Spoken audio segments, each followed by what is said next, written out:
Hello and welcome. In this video, I'm gonna fully explain the Arcane Dagger build that I've been working on for the past 2 weeks or so. I've been able to optimize it so that it's strong in all stages of the game, so I can recommend this to people knowing that it's a good build that is also very fun to play. First, I'm gonna go over the build, and then I'm gonna walk you through the entire game step by step so that you can have success in your games as well. Now, the completed build at level 30 looks like this.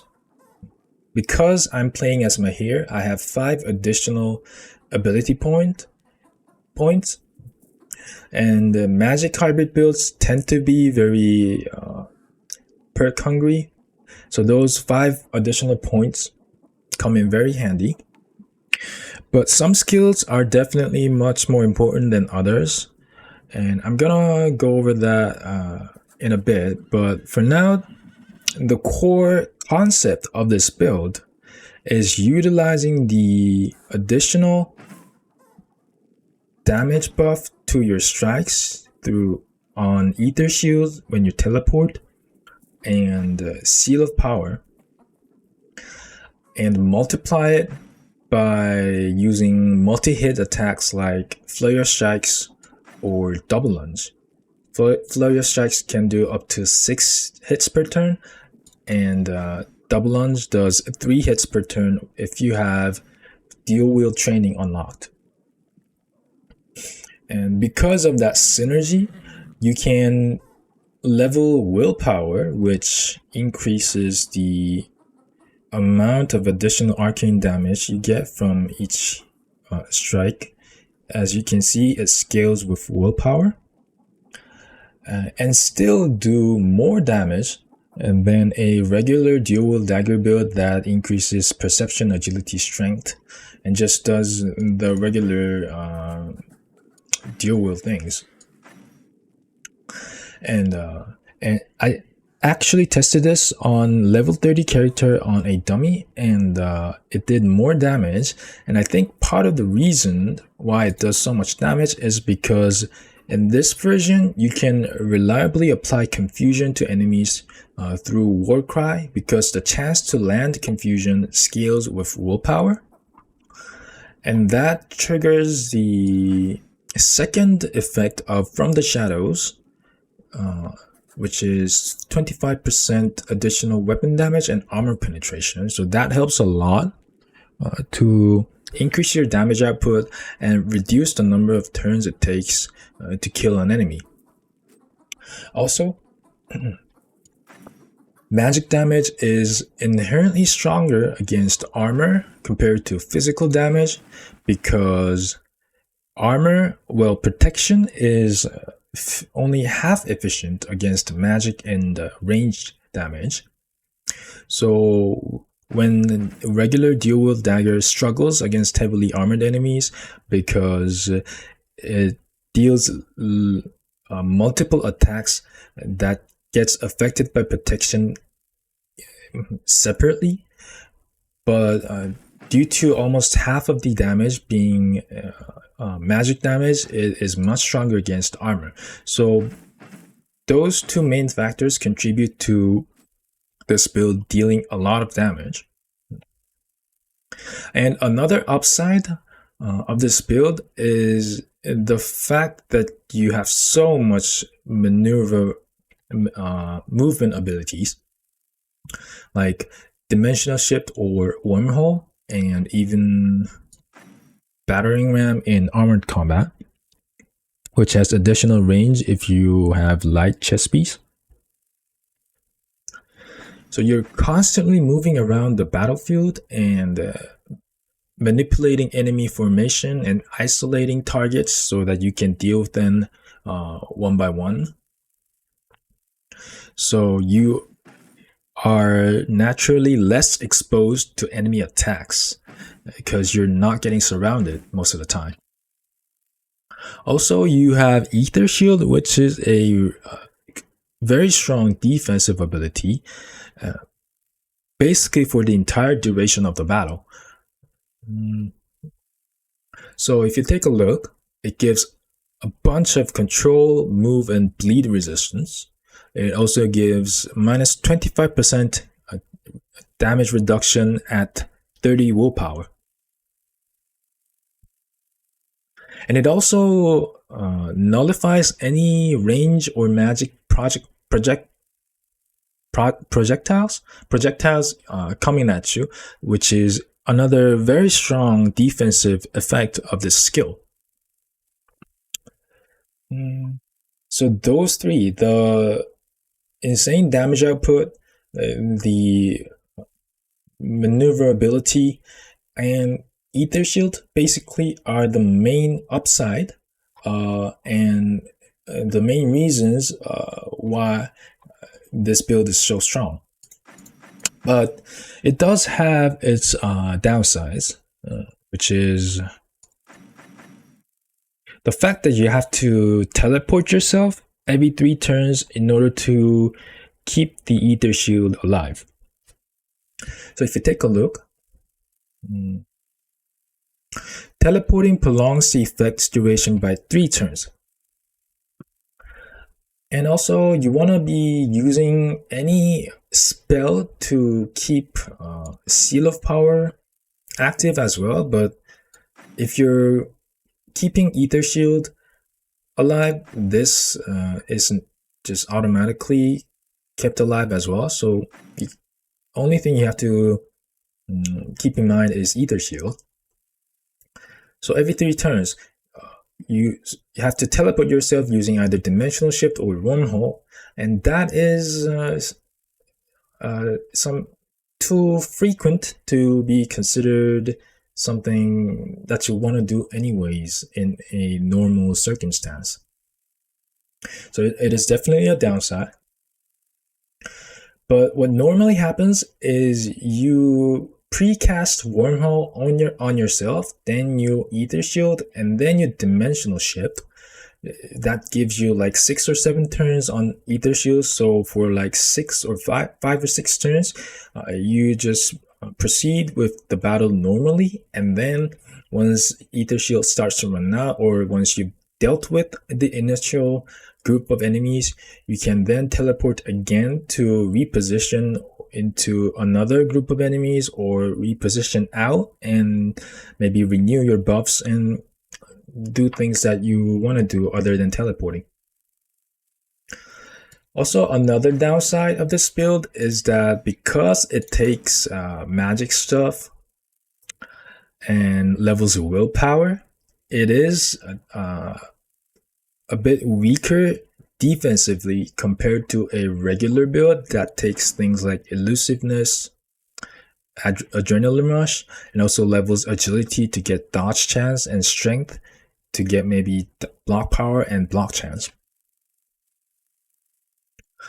And because of that, you don't want to be staying in a prolonged melee contact with multiple enemies. What you want to do is constantly move around and manipulate their positions so that you can deal with them one-on-one.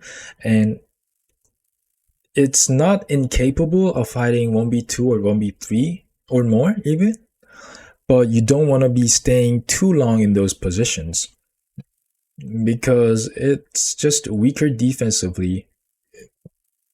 And like, even I've tried to, so armored combat is basically what I've chose to try to mitigate that, but even with that, it's just not as strong as a normal dodge build that uses athletics stuff.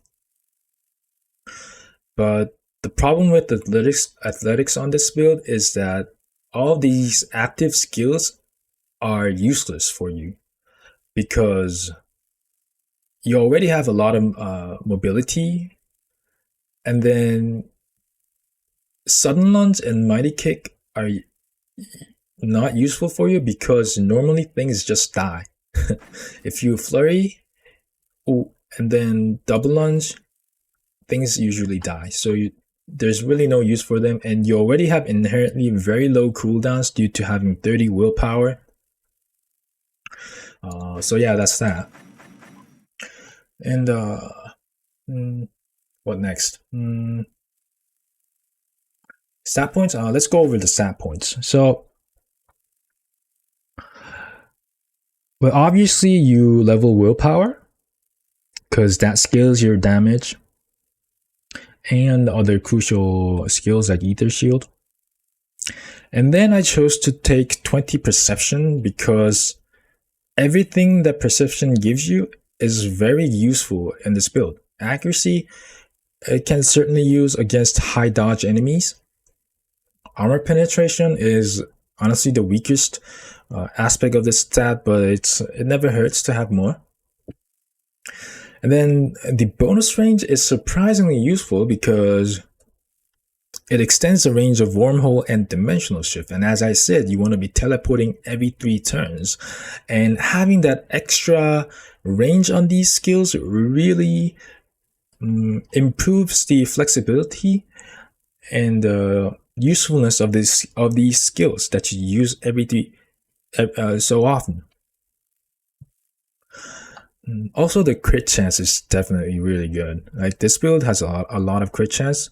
Right now, I'm at default state, so it doesn't look that high, but with all the passives stacked up, it goes up to like over 50 something. And some other skills are considerable. Well, it's mainly agility, but I really don't like that it gives fumble. So any fumble chance reduction on this build is wasted because it just has so much fumble mitigation. Like, this light armor gives -5% fumble. Pathfinder gives -5% fumble. My here's prayer skill gives -3% fumble. And also this Arcane Might passive skill gives up to -6% fumble. And then if you just in a hard, difficult dungeon, you normally want to be drinking kneecap, and this gives -10% fumble. So that part of the agility stat is completely wasted on this build.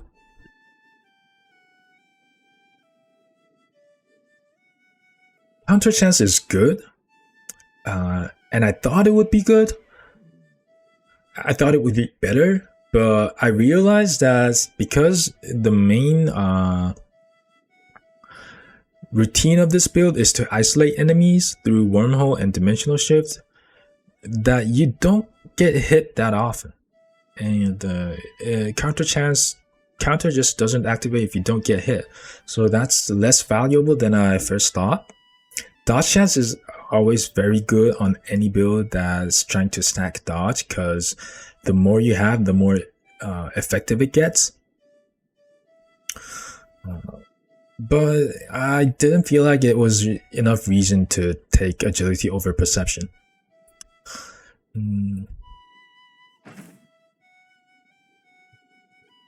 Oh, and the order of stats is 15 perception into 30 willpower into 20 perception, or maybe you could do like something like 20 or 25 and get perception earlier. That's up to you. But the main thing is that you want to get 15 perception first, because that helps with your early game accuracy, and it also is a prerequisite for the skills that I'm gonna soon explain in the skill order. In fact, let's just do that now. The skill order. So this is the main thing that I've been testing in this build, is that the final version was basically completed on the first day of trying to come up with this build. But the main issue with this build was the order of taking these skills.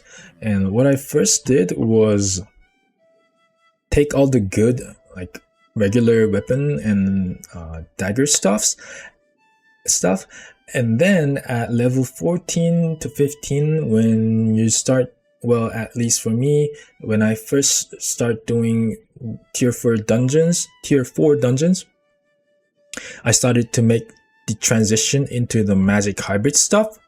And then that's when I realized that this build is very weak during that transition period, because you're leveling a stat that doesn't scale any of your dagger skills, and the skills that scale with willpower hasn't been unlocked yet. So your build is still incomplete when you're trying to tackle a upper tier content.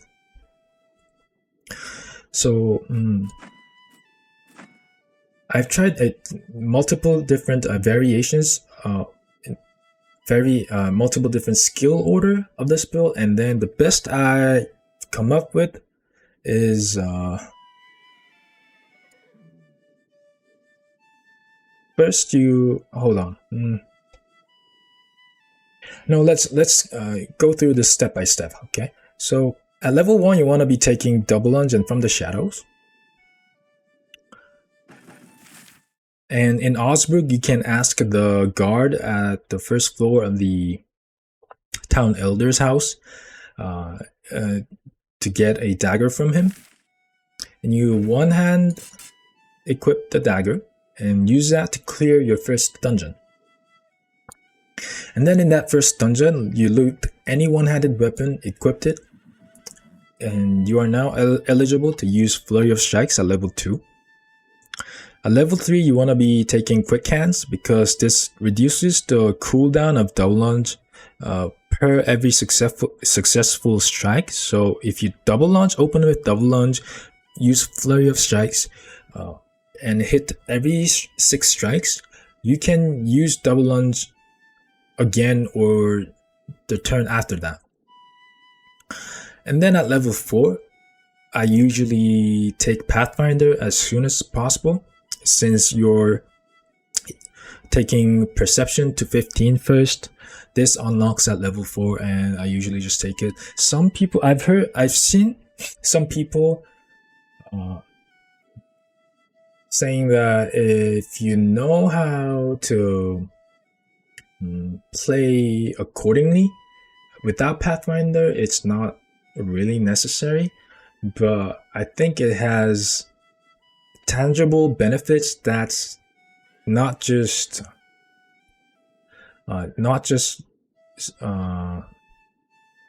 replaceable through skill, basically. So for example, let's say there's a door in a dungeon, and without Pathfinder, you don't know what the risk is like with opening that door, because you don't know what is behind. Sometimes if you're unlucky, there might be enemies right behind the door and you're completely unready to deal with it, like with no buffs active and whatnot. And also one of the primary ways to deal with difficult dungeons is to basically shout pull enemies one by one, and seeing enemies position in the dark makes that much more precise and easy. And I don't know if there's a certain number of steps that enemies take. Like, for example, if you shout from here and the enemies hear that, and it's decided that they take 10 steps until they stop and start going back to their original position. I don't know if there's a fixed amount of steps that they take, but I haven't been able to deduce that myself. Seems why can't I speak now? It seems inconsistent.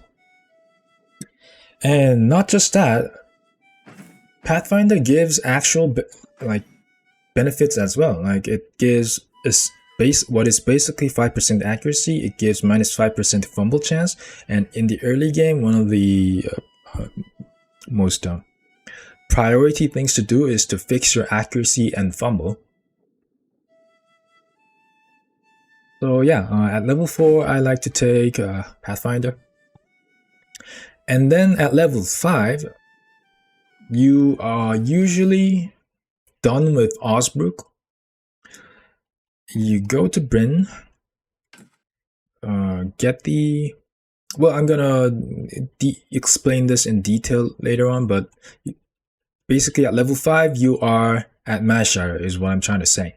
And at Manticore, you can unlock the warfare skill tree through the governor. You can also unlock magic mastery and armored combat from the man who sells the books, right? So at level 5, I recommend you to take Warcry because, as I explained, this activates from the Shadow's second effect, which really makes a huge difference. You'll notice it right away. And then at level 6, so here I need to make this clear that what I'm about to recommend, I haven't actually tested it myself, because what I did in this run was at level 6, I took, well, this is the same for both builds. So at level 6, you take dual wield training, because this gives additional strike on double lunge. But at level 7, I took concentration, and then until level 10, I took Berserk Tradition. But after experiencing this and after thinking about this a bit, I think it is quite clear, and I'm pretty confident, even without having played the other version, that this is actually stronger. It's stronger immediately, it's stronger later on when you're trying to do tier 4, tier 5 content. Because, well, concentration, first of all, helps with early game accuracy and fumble, that's true, but like, aside from like starting mid game, it starts to become really weak, because if you start with double lunge, this goes up to 2 stacks, and then with flurry of strikes, it goes back down to 1 stack again. So overall, this just stays at 1 or 2 stacks, never goes beyond that. So it's not a lot of stats that you get from this.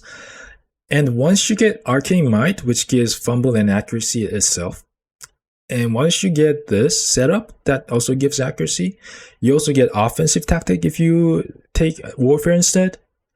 You basically don't need concentration, and in the late game, I just simply don't use it at all, because I have so many other active skills to use and buffs to try to maintain, that concentration just is not important enough to spend a turn on it. Deflect is fine, but it's also not something that you use very often, and the Berserk Tradition itself is very good. Like, I'm not saying that Berserk Tradition and Dying Fervor are bad, but these two skills, concentration and deflect, are just very low priority overall, that putting 4 more points into dual wielding, I just cannot justify. And also,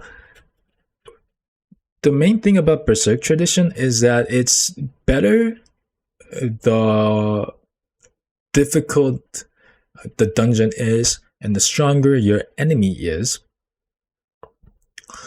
But the thing is, like, this also lets you clear difficult dungeons as well, because it's just as good, if not better.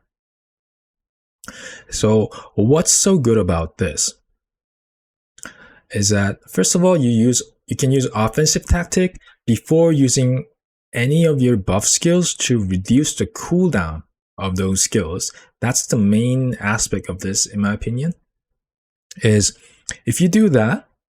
So for example, like, let's say there's enemies right here, then they've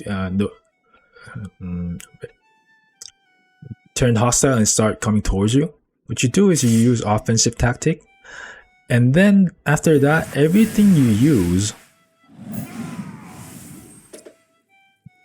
has shorter cooldown, and usually in a standard battle, you're gonna have to renew your buffs like at least once before the fight ends.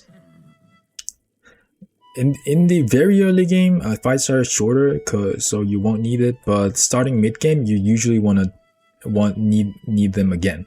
And offensive tactic makes it so that they come back in a reasonable time frame. And then once you do that, defensive tactic, it just gives so much stats. Like if you take a look, bleed resistance is a bonus, nice bonus. Counter chance is very good. Dodge chance and block chance both are very good defensive stats that this build makes use of constantly. And then crit avoidance 20%. Usually when you're playing a light armor build, it's usually the random crits that really puts you in a dangerous position.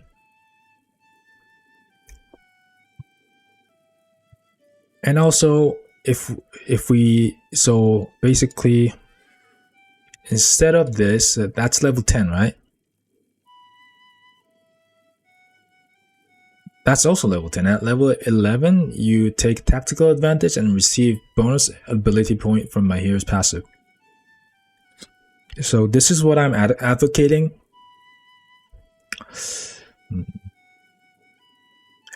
And then, so this build generally is very low on energy demand because you have ability cost reduction from willpower. But sometimes you can, well, in fact, to be honest, the only time I've come into the energy shortage problem is when I was fighting the manticore for some reason. I think it's because it's just a very long fight, and without opportune moment, you don't really have a consistent way to recover energy. Normally that wasn't really a problem, but after manticore fight, I recognized it and took opportune moment immediately after. But with opportune moment, you basically have infinite energy because you do a lot of crit, you do a lot of counter, and also you level willpower. So every time you crit or counter, it recovers so much energy, 25% in fact. So this solves your energy problem. This solves your early game defense. This gives you cooldown. Sometimes if you are defensively safe but need more accuracy and crit chance against high dodge enemies, offensive tactic can be useful to maintain. And also it synergizes better with Battleforged, that is also one of the priority skills because Battleforged gives minus 10% damage taken every time you use a stance skill. But anyways, at level 11 you take the tactical advantage, and with the extra ability point, take dimensional shift. And then you take Seal of Power to receive bonus arcane damage. And at this point, you've been leveling willpower for quite some time.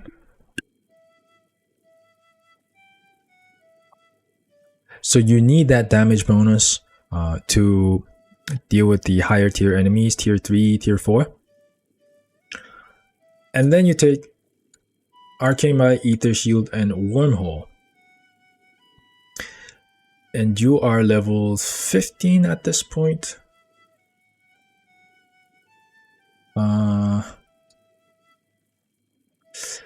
And there's two ways to go from here. One is to take Transcendental Anchoring to shorten the cooldown of Dimensional Shift.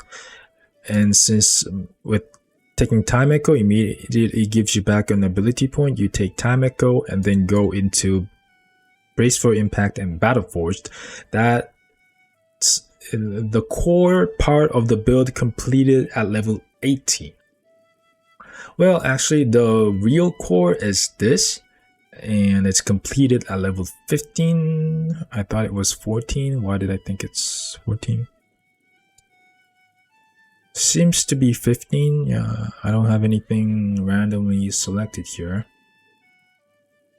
Okay, so the absolute core part of the build is completed at level 15. And yes, Wormhole is a core skill.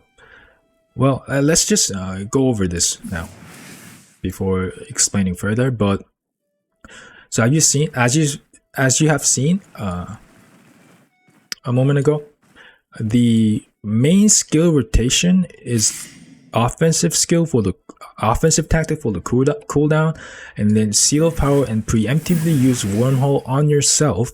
And then while this ticks down, you use Ether Shield, and then you Warcry. The reason why you Warcry as late as possible because the confusion messes up with the enemy movement. So when you want the enemy to be walking towards you, it might cause them to go step backwards and go out of range for dimensional shift. And then when there's one turn remaining with Wormhole, let's say these two were the enemies that was walking towards you the whole time,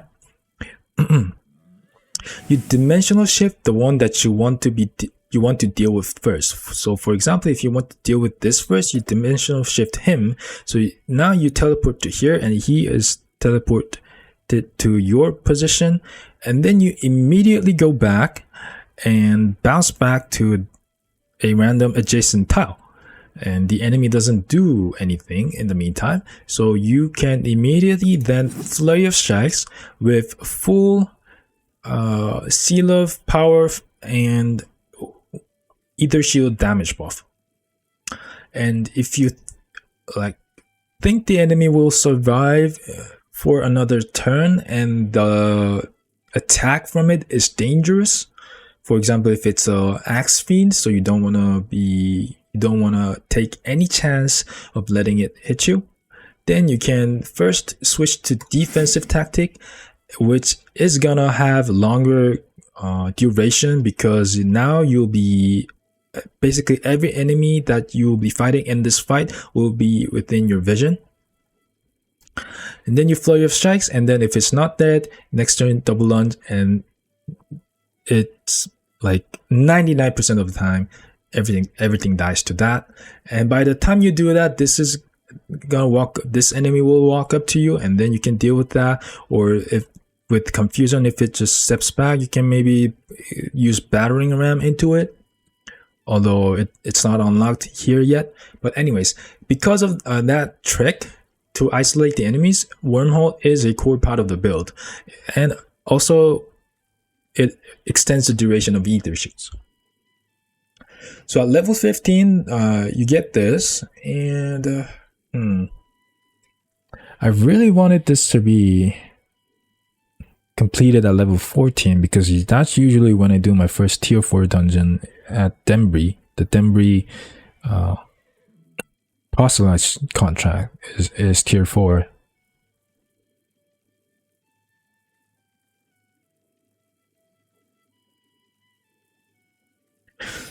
Well, if not, then you are gonna level up during that contract, so I guess this is the best you can do.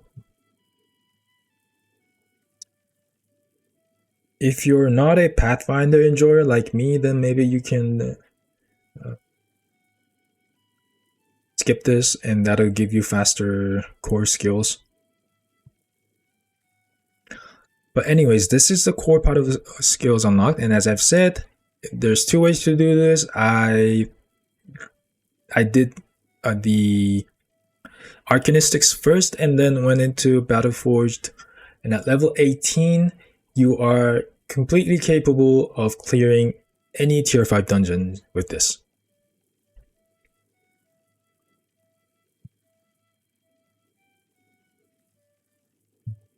So both the tier 4, both the first tier 4 and first tier 5 dungeon attempts are on this channel. For the tier 5 crit, I was level 19 at the time, but it was easy enough that I'm 100% sure that it'll be absolutely doable at level 18 as well with this build, especially with this build because that was the Berserk Tradition version.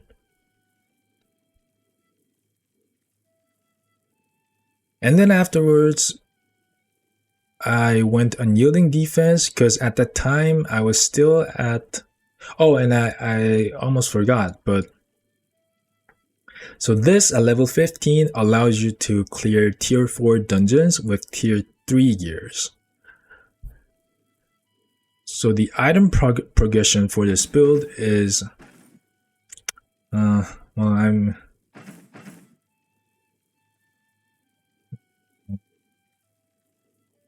This is all over the place, huh? Anyways, I'll explain that later when I explain the loadout. So for now, you do this, and then you can do this. So basically complete the rest of the armored combat tree. And then...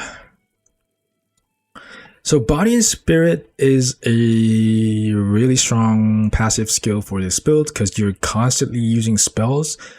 So you're almost always at max stack, which is 15% weapon damage and 6% crit chance. But the thing is, like, this build has enough damage already without it.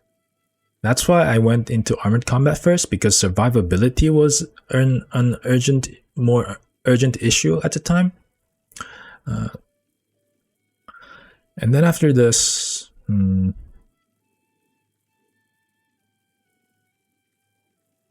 I honestly don't know because the game was basically over at level 20 with this build. So I didn't really like, what the reason why it's difficult to figure this out is because the only standard for what makes the skill order correct is if it allows you to clear higher tier dungeons faster. But at this point, you don't have anything that challenges you. So whatever you take doesn't really make a difference. So I'll just guess this and say that I think, yeah, Body and Spirit is good to take. Also, how important do I think Berserk Tradition is? But the thing about this is that since you're not planning to take 6 Magic Mastery skills, this delays the level you acquire additional ability point from Mahir's trait.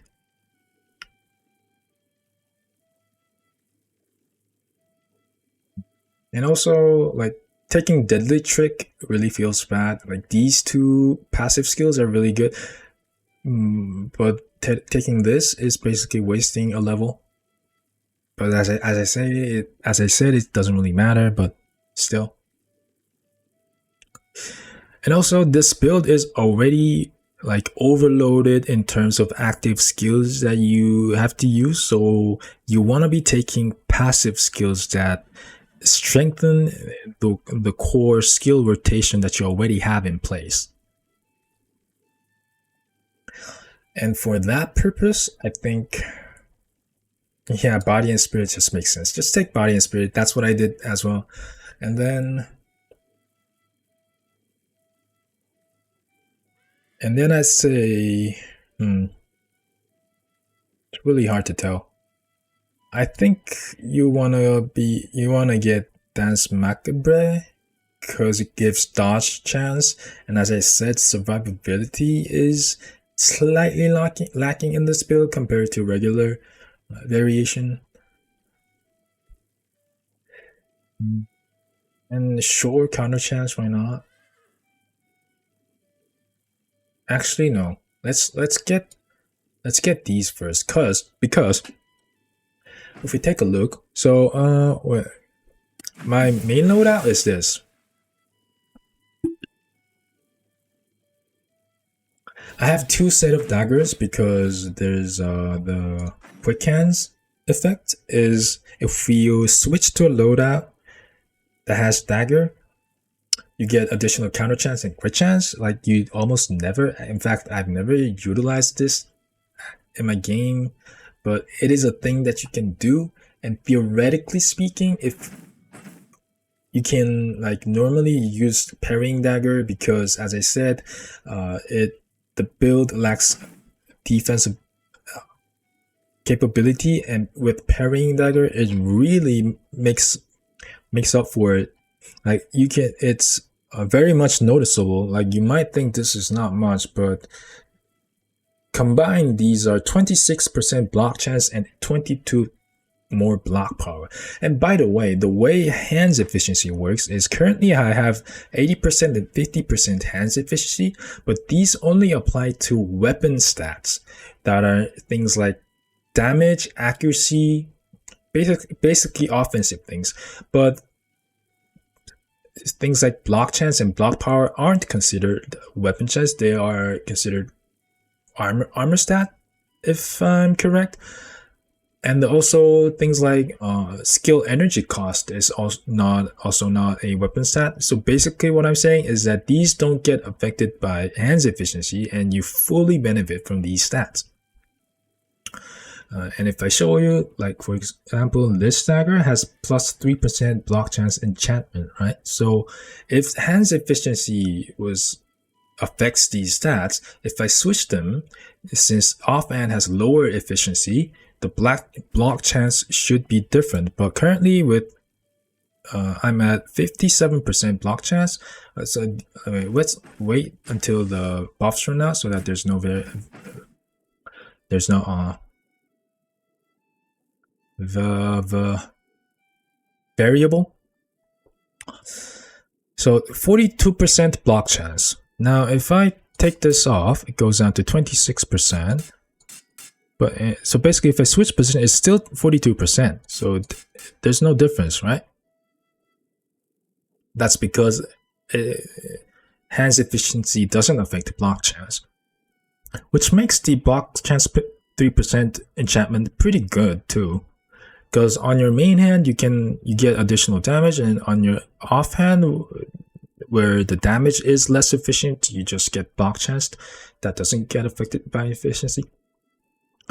And 42% base block chance is pretty good. Like the block power recovery is honestly very low because it's not like a consistent defensive option that you can rely on. But with all the other defensive tools, occasionally blocking does really help in reducing the amount of chip damage and eventually injuries that you take in your fights.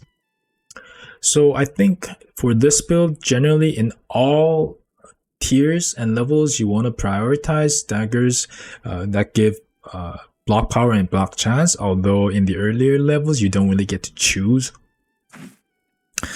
And then for the secondary loadout, I have Assassin Dagger. For maybe in theory you might be like fighting a high dodge enemy like a mage hunter or a rogue type human enemy, or fiends also have quite high dodge chance, although against fiends you really want to be prioritizing defense.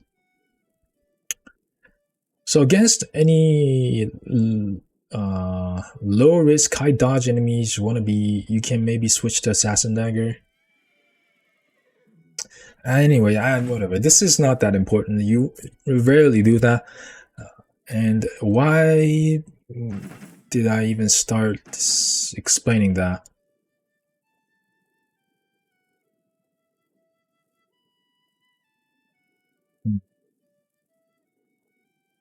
Wait a minute. This is not right.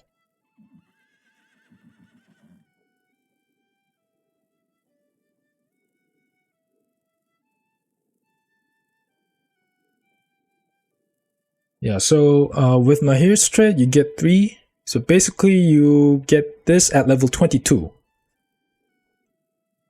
And you're already like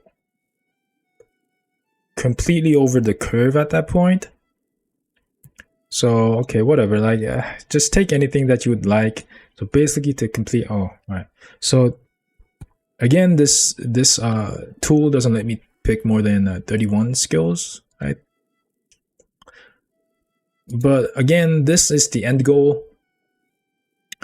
One more thing that I want to talk about is more blood. Originally, I had thirst for battle instead of more blood, but because I thought with the number of crit chance you get from all the various sources, and also the multi-hit attacks and also counters, I thought it would be very easy to maintain thirst for blood because it extends its duration every time you crit. But that wasn't the case because the way this build works is that you constantly move around and deal with enemies one by one. So you didn't really do that much crit. So I ended up substituting it with more blood, and what this allows you to do is basically use flurry of strikes more often. It serves on that one purpose, and it's still pretty good even with that one function. But anyways, that's the completed build, and now this is taking way more than I expected. What's the next thing? Early game. Okay, so let's start explaining the entire gameplay. So, yeah, I'm gonna have timestamps anyway, so you can skip to the parts that interest you.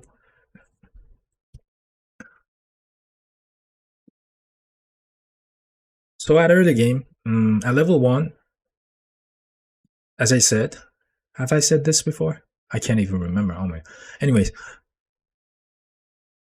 at level 1, you receive the dagger from the guard, and then you clear your first dungeon, and then with flurry of strikes and stuff, you clear your second contract, and you do your thing. You go to Brynn. So what you want to do is steal from the brewery twice. So you steal the sack of grain in the main building first time you get there, and then you go do the quest and kill the thugs hired by the town elder, and then you come back, you receive a beer as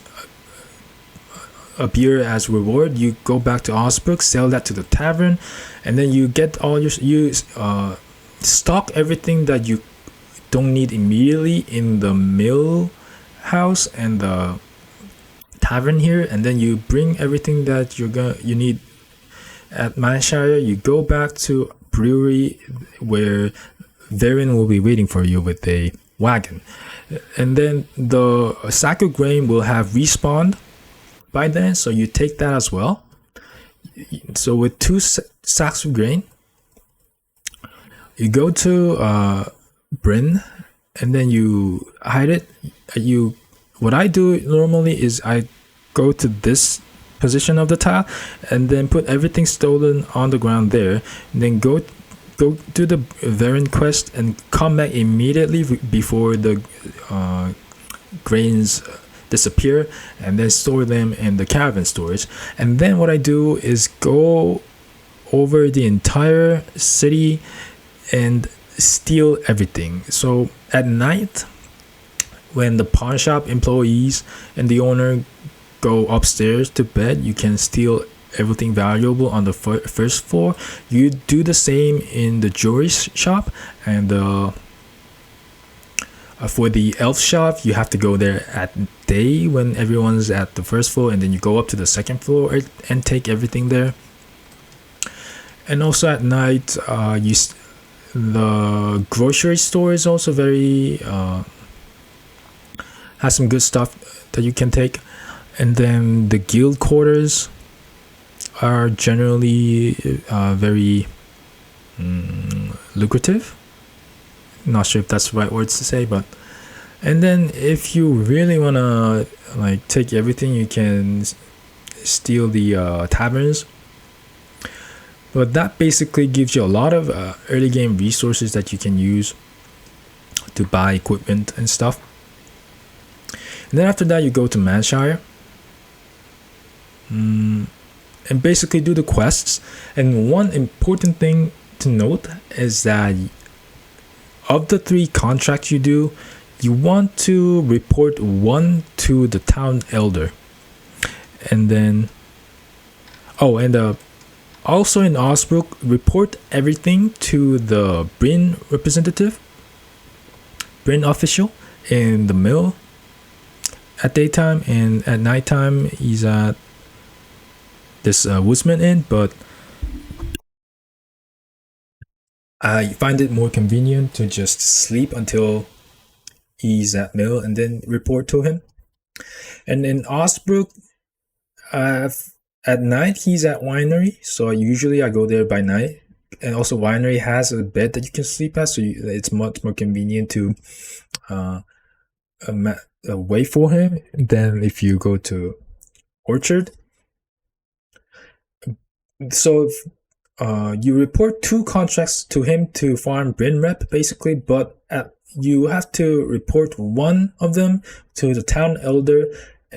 And what that allows you is once you complete the herbalist quest and also the winery quest, that brings you up to just over 4,000 relationship points with Manshire, which is Amity. And you can now get the ancient troll crest from the governor there. And by that point, you're like level 7, maybe level 8 if you've done some other, like if you visited some point of interest. But after you get that, you go to the signal tower and kill the troll right away. It's not that difficult. If you know the pattern and the trick, you can do it with tier 1 gear. I've tried it and it's definitely doable. It's much more reliable with tier 2 gear, obviously. But this dual wield dagger has so much damage that you shouldn't have much problem. Maybe you want to buy your tier 2 headgear if you don't have it by that point, but I usually just like take more med and stuff. But you need about like 3 or 4 leeches and maybe 1 or 2 splints just in case. And also you also want to have 1 smoke bomb to use it at the start of combat to prevent the troll from throwing a rock at you, and then you use the smoke to get into his within, I think it's 3, so it has to be less than 3 tiles distance from the trolls for him to not use rock throw. And then once you do that, you get free tier 3 headgear and a cloak that are very good, that you're gonna be using that until you get tier 5 equipment.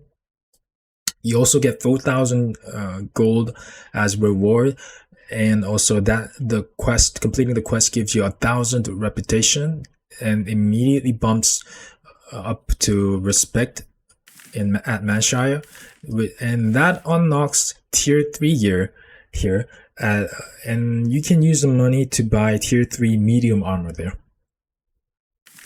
So you have tier 3 gear from the troll loot, and then you buy tier 3 rest of everything at Manshire, and you go immediately to Rotten Willow Tavern. And by that point, you will be level 9 or 10. So ideally, well, you're capable of doing tier 3 quests there. So if you, for example, if it has a situation that requires you clearing a tier 3 dungeon, then you can do that immediately. But if you want to be safe, you can do the tier 2 contracts, and then once you get another level, you can do the tier 3 contract more safely. And you do all the quests, and likewise you report everything to the Brynn official in the Oaken Glade. And you also, once everything's done, the relationship with Warmilo Tavern will go up to Amity, and that unlocks the Burial Cave quest, Manticore quest. So you go there and bring the book while you're here, and then later on you can come back with all the ingredients for the cure, and then you do the Manticore. But for now, once you've completed all 3 contracts, you go to Dembry right away, or you can maybe visit Brynn and do some stuff. Actually, no, hold on.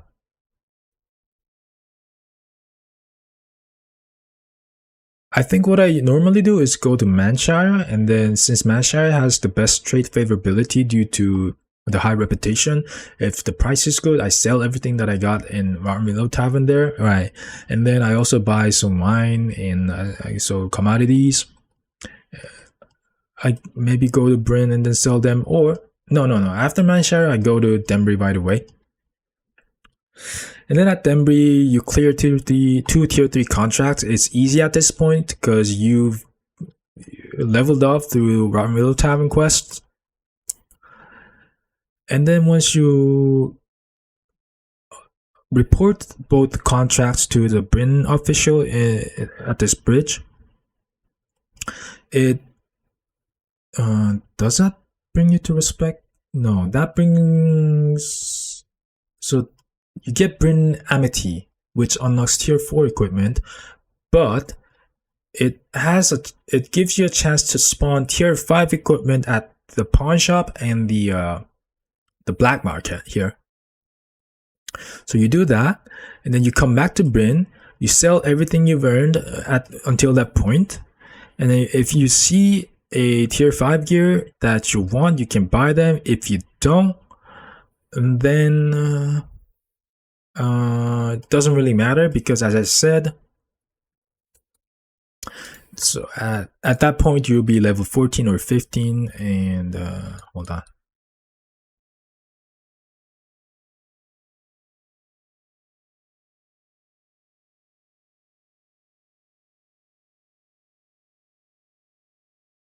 So this is what it's gonna look like.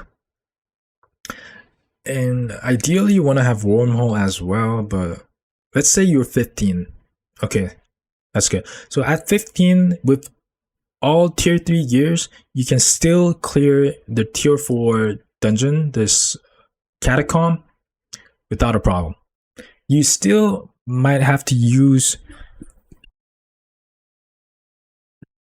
consumables and drugs and be tactical about things. It's not like you're gonna be breezing through everything with what you have at that point, but it's definitely doable. It's not that big of a struggle if you know what you're doing. So after you clear this and report to Brynn representative, does that bring you? I can't remember it. Like, so basically the whole point is to get Brynn respect as soon as possible so that you can buy tier 5 equipment. And no, yeah, okay. So that still doesn't take you to Brynn respect. So what you can do at that point, if you have a lot of money, for me, like, I tend to get tempted with all the caravan upgrades during all that. So I buy things that's not really necessary. For example, this chicken coop is completely unnecessary. And yeah, there are a lot of things that are just not that high priority that I just buy because I have the money and the trade favorability is good and they're selling things at a discount, and I'm like, it's cheap, I want to buy. But anyways,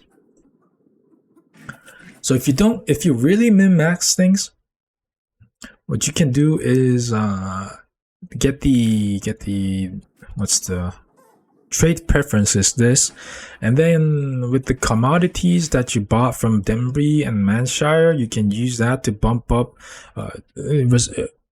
reputation to respect, or more safely, you can just go back to Manshire or Osbrook, usually how I choose is if I have accumulated enough quest items for the different quests in these towns, I go back there and then do a simple tier 2 quest that's much faster to clear, and then report to the Brynn official. And once I have Brynn reputation to respect, I go back and then buy everything I need. So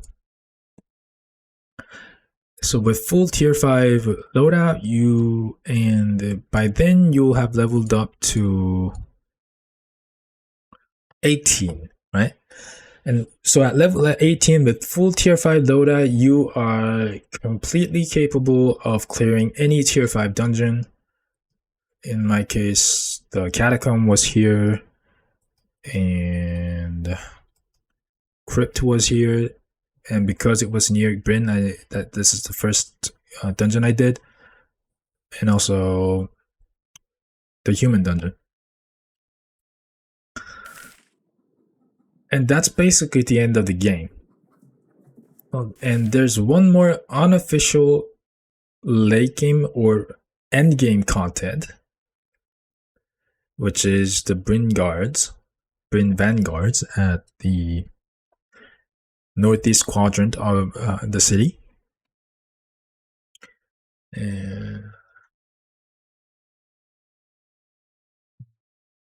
But for the purpose of the build explanation, I think that covers everything. Let me just double check if I missed any. Oh, and hold on. So for the manticore, I cleared it at level 20, I think. Okay, let's go over this briefly. So with this build, how the manticore fight works is at level 20 you have this. Wait, I had battering ram, so I must have been level 21. Oh no, cause I was using the Berserk Tradition version, which has one less skill to take, huh? Right. But anyways, it's battering ram kind of helps. So I guess if you want to be safe, you can try it at level 21, but it's definitely doable at level 20. So what you want to do against the manticore is let's go over this with this on the screen.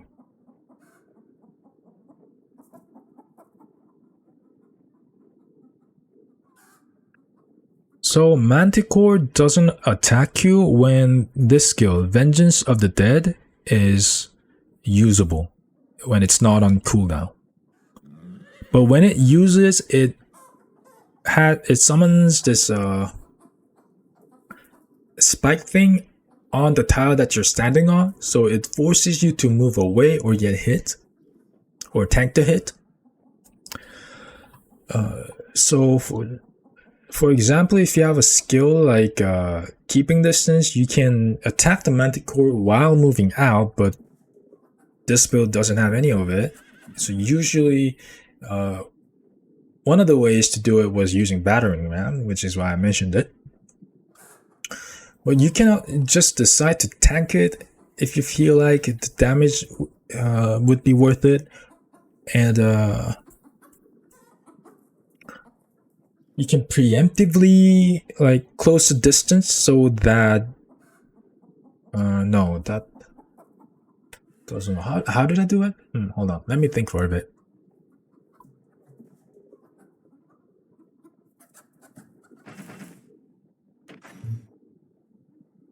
So basically the gist of it is that you need to know how to efficiently trade your health to dealing massive damage to the manticore in short bursts, and then in the while it's doing like everything it does, you like keep distance and renew your buffs and get ready to do another burst of damage.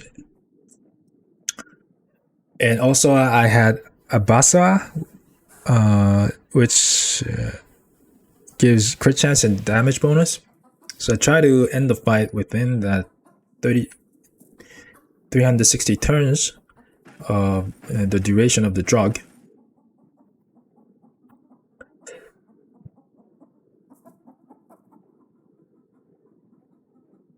Oh yeah, wormhole, right. So you can set up wormhole in a way that you can safely close in on the manticore while its skill, this Vengeance of the Dead, is about to be used. You can like inspect it, and then for example it's maybe one turn away from coming back up. You can set that so that you like teleport back right away, and then you can flurry of strikes, and then it's gonna use a skill and so force you to move out. That's one way to do it. Or as I said, once it uses that, casts that, you want to be standing in an angle. For example, if the manticore is here and you're standing here, that doesn't work because...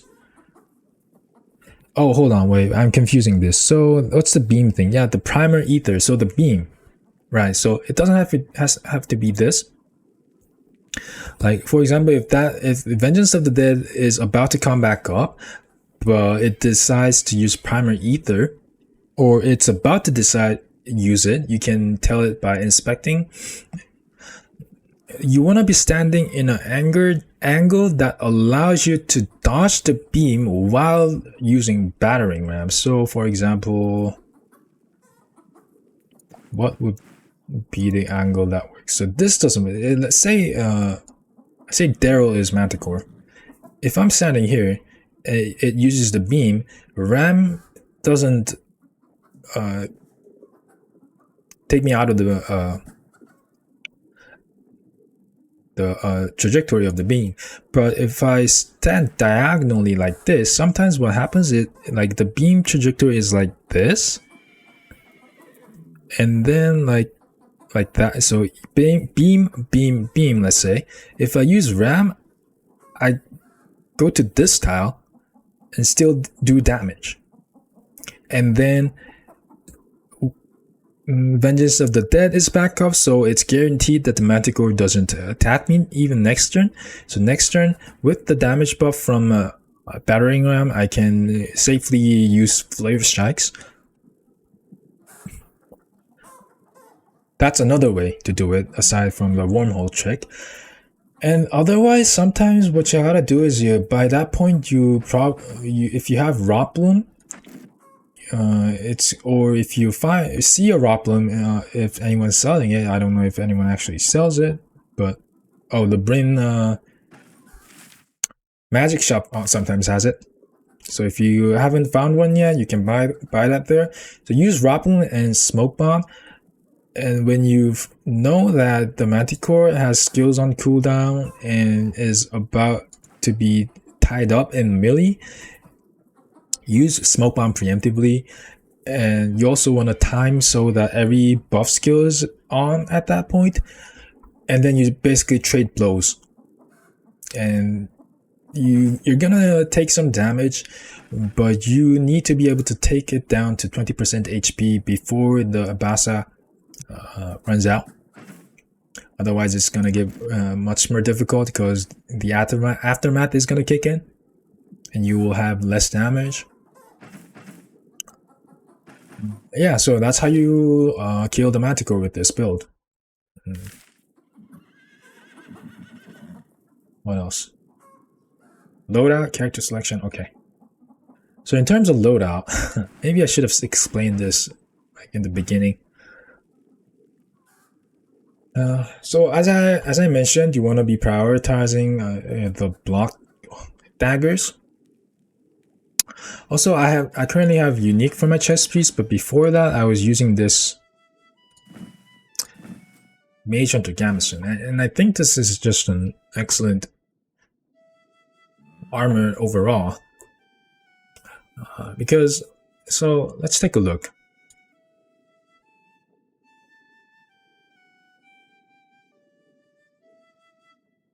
everything. So you have no choice for the gloves. You have no choice for the boots. Nistrian cloak is better than the troll cloak, but the margin of difference is very small, so this is the lowest priority in my opinion. Also, since you are using the parrying dagger variants, you want to use Nightbelt. And another thing that's good about Nightbelt is that crit avoidance, fortitude, pain, physical resistance especially applies to all parts of your body because it's a belt and not a specific body part equipment. Same goes for any enchantments applied on jewelries and the belt, by the way, also the cloak. For example, if you have right now I don't have any resistance in enchantment, but for example, if you have 8% slashing resistance on your chest piece, that only applies to attacks that targets your torso. But if you have it on any of the cloak, belt, or jewelry, the slashing resistance applies to all parts of your body. So that's one thing to keep in mind. But in terms of chest piece option, I think the 3 legit options are these.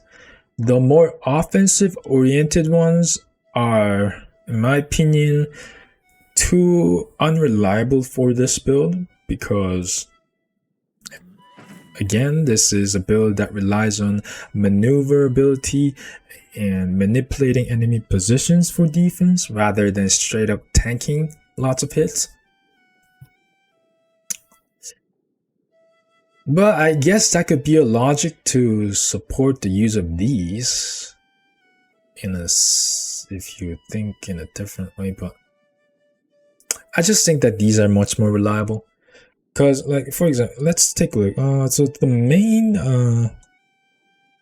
defensive aspects are combined block chance and dodge chance, how much block and dodge it gives, and also physical resistance and protection. Those are the 2 main aspects of when evaluating an armor piece's defensive capability. And if we take a look, this gives like combined 10% block and dodge. This gives 12%, and this gives 13%. But the thing is, dodge, well, I guess the same goes for block, but for this build, dodge is a bit more important, and this gives the most dodge. And crit avoidance is very good, but for fortitude, I don't know why, but this build has 50% fortitude at all times. Like, what's 50% is the cap, so anything above that is wasted. I don't know what's giving me so much fortitude. I haven't taken a deeper look for that.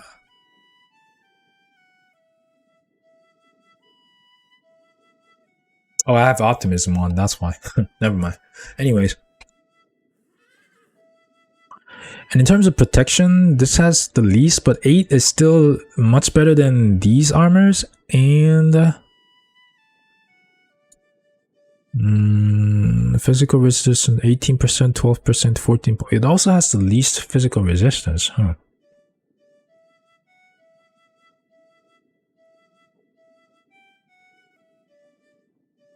But one thing to, oh yeah, right. So one reason was that, so this has 9 protection, this has 9 protection, and this has 8 protection. And this has 8. So if I were to use Captain Gamison or Mirror Plate Gamison, that brings the protection of your chest piece up to 9 or 10, which means that any enemy that uses seize the opportunity? Initiative. Seize the initiative. It targets your hand, and hand is not a good place to suffer injury because it reduces your accuracy by a large margin. And the best place to get targeted by seize the initiative is your torso, because it doesn't really affect your accuracy or dodge chance. It just increases the amount of damage you take, which usually is the less impactful of the injuries. And that was one of the reasons why I chose Mage Hunter Gamison, because it's tied, so it's 50-50 between your hand and your torso, but at least it's not your hand 100%. I guess it's not like a super compelling reason, so I can see the argument, especially if you like don't have Brynn respect yet. Like the first time you come back to Brynn here, before you do the tier 4 dungeon, Dembry dungeon, especially if you find tier 5 chest piece in the pawn shop or the black market, I say definitely go for it. Fencer doublet would be a bit iffy still.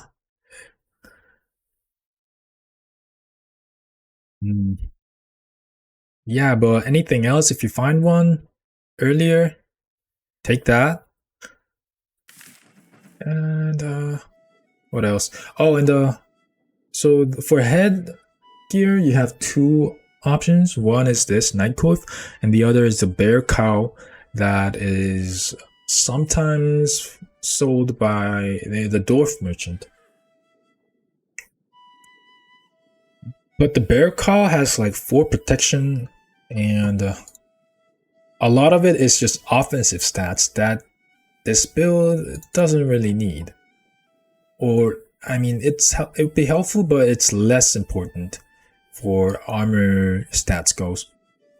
Like weapon damage, by the way, weapon damage is like 50% less efficient compared to regular dual wield dagger, because weapon damage doesn't increase the arcane damage that you do. So if we compare, oh, it has 6 protection. Oh yeah, and that was also one of the reasons, because if you wear bear cow, your head gets targeted, and the head is also a bad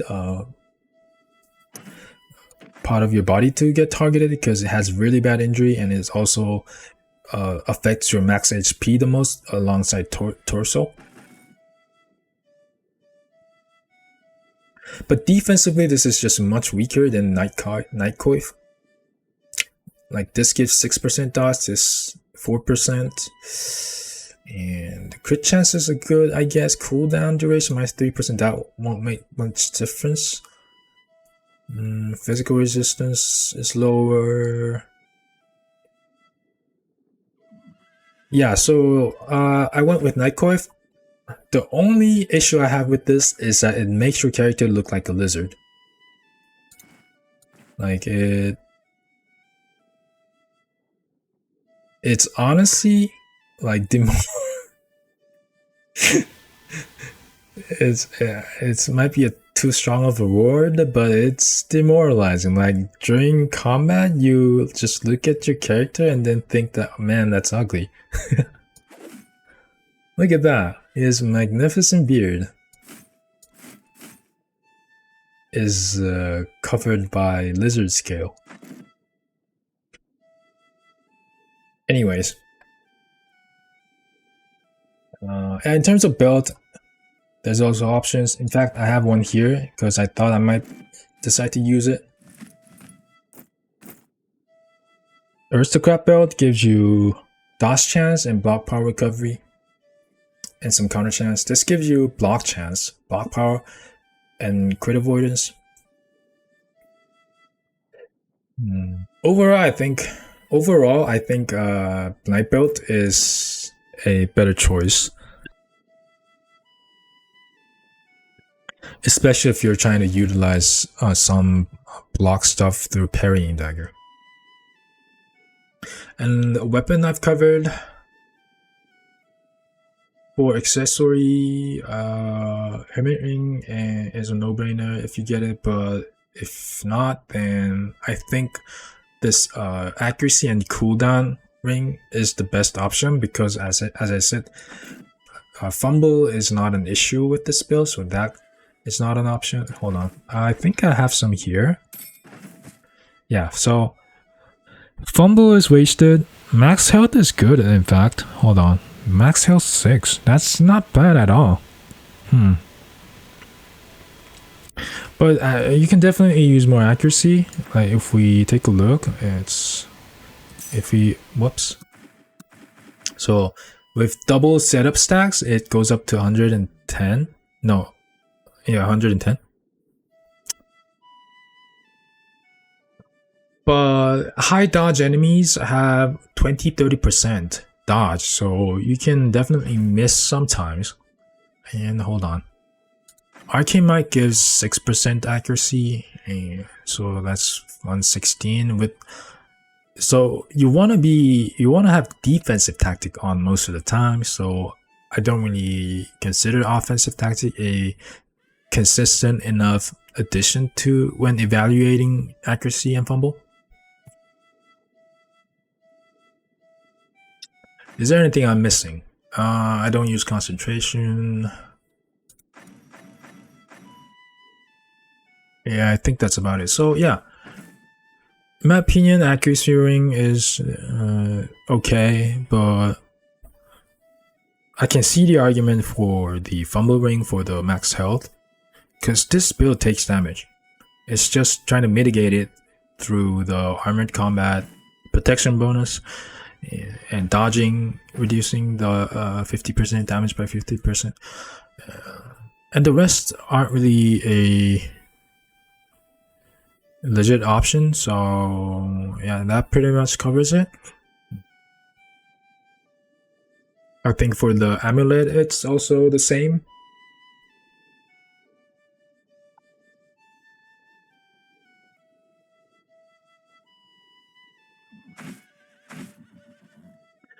Yeah, that's the loadout. Before I have enough money to buy the secondary pair of weapons, what I usually do is have this in my secondary slots, so that normally I carry things like this, but in the dungeon, what I do is I throw this away at the entrance, and then I put this in the inventory slot. That way I can use this during clearing the dungeon, and then while looting I can put this here and then take my bag like that.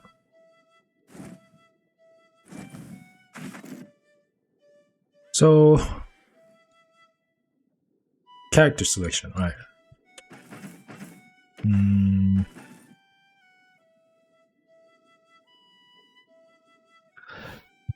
So if we're thinking about the completed version of the build, obviously Mahir I think is the best, because the 5 additional ability points gives you enough passives, so lets you take enough passive skills that gives much more than any character unique trait gives you. Well, aside from Arna, because heroism is really strong in this build,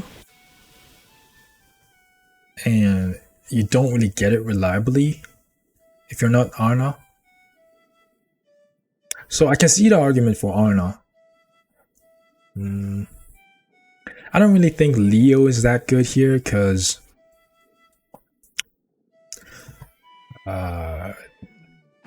if we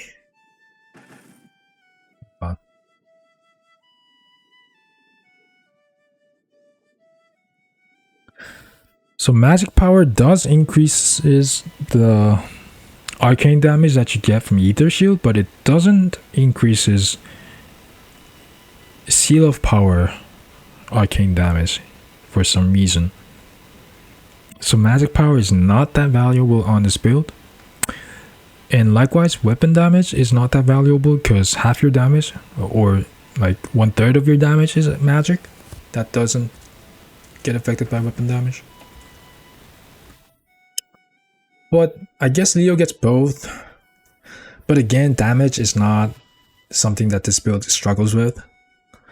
And how many utility skills does it have?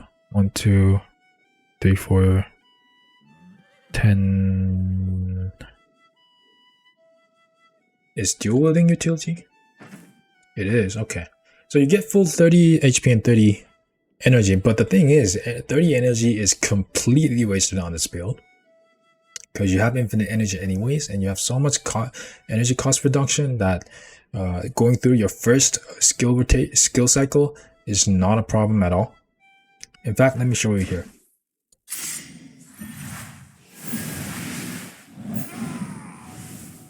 That and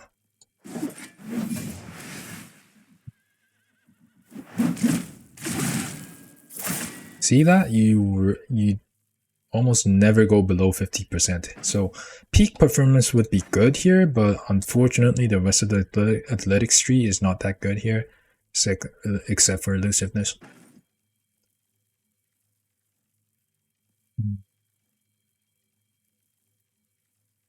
So you only benefit from 30 HP, which is pretty good, honestly, because a core part of this build is the berserk thing.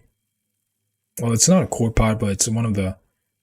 It is definitely a strong thing if you get to utilize it. In fact, I think the tier 5 in my tier 5 crypt video, I've timestamped the big fight, and in there berserk tradition really did a lot, because during the second half of the battle, what I did was I used surge kit on a basically 0% body part, I think, and then healed back up to full. That put pain up to 70%, I think, because I was under the effect of aether inhaler, so I had high pain resistance, but it still went up to 70%. But with 70% pain, Berserker Tradition gives you 70% weapon damage, and 70% pain decreases like 5% accuracy and then 15% fumble.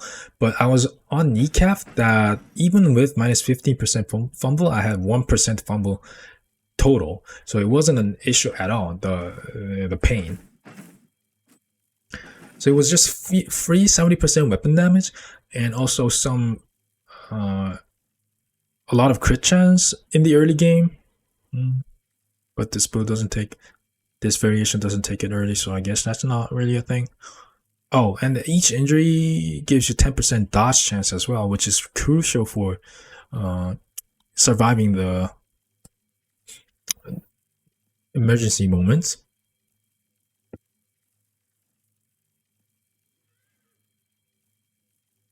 But why am I explaining all this? Hold on. Character selection, Leo, 30% HP. Ah, right, so. Nice. So yeah, 30% HP basically gives you much more margin of error to utilize Berserk Tradition. I don't know, like I honestly don't think that it's that. I mean, so what I'm saying is that it's underrated, but it's still not that good. I don't know, I might be wrong on this, but I don't think Leo is that good either. Arna is good. My hair is it good? Is what I'm trying to. Okay, so so basically, what I'm trying to figure out is if there's a better character option for this build than my hair, and hold on. So during the most important part of the game, which is up until this point, so what my hair's trait lets you do is get this at level 18. It has some minor other bonuses, but that's the vigor, experience gain, fatigue resistance. Yeah, that's pretty much it, honestly. Because on kneecap, fatigue resistance is relevant. I guess experience lets you, but then other characters also have, like for example, Yorgrim has experience gain too. So this is not something that's unique to Mahir, and it's not like impactful enough that it lets you gain a full level advantage. Because you need to stack it with location discovery. Anyway, so let's say at level 18, so if I was playing a different character, I have to sacrifice 2 skills, which, hold on. So something like this, but this, so I can't really tell how rough this is because I haven't experienced this combo without transcendental anchoring, or I haven't really paid attention to it.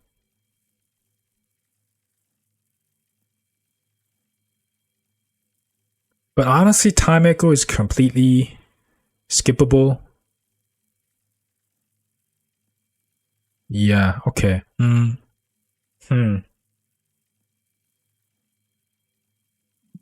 So as long as the uh missing out on the 2 turns cooldown on dimensional shift is okay, and you can still maintain ether shield reliably with the higher cooldown dimensional shift, then I think this is completely fine. It almost has no difference to this. In fact, you know what? I think my hair might not be the best choice then.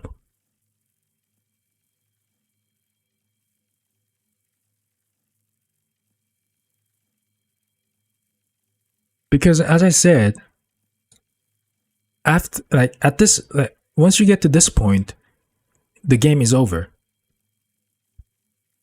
So it doesn't matter if you get more skills from here, because I mean, technically, the with the 5 additional ability points, yeah, okay, so that's what all started this. So with the 5 ability points, what you get is something like Ever Vigilant, Dance Macabre, and Counterattack Mastery, something like Intimidation, and More Blood. That's 1, 2, 3, 4, 5. But you're not taking Deadly Trick without that, so I guess that's 1, 2, 3, 4. Let's say Intimidation. So okay, these 5 skills. So this is 10% dodge and 5% crit avoidance. This is like 8 to 16% dodge. This is basically 20% counter chance all the time, and additional weapon damage on your counter skill counters. And this is like what, 10 to 20% crit chance. So all of this in total is more stats than what you get from, for example, Yorgrim's 5 additional stat points. Hold on. So, for example, if you were to level agility with that, you get 5% dodge, 7.5% counter chance, fumble is irrelevant, and you get 2.5% hands efficiency for what it's worth. Move resistance is also irrelevant because you have a ton from Ether Shield anyways. So that's immediately noticeable, right? Because Ever Vigilant alone gives you more dodge chance than 5 agility points. So when completed, I think Mahir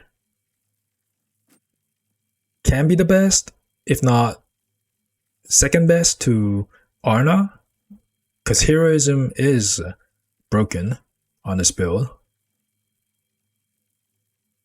Also, Hilda is a thing. Maybe it's third best, I don't know. But Hilda is also very weak early game, and in fact, I think it might be weaker than Mahir.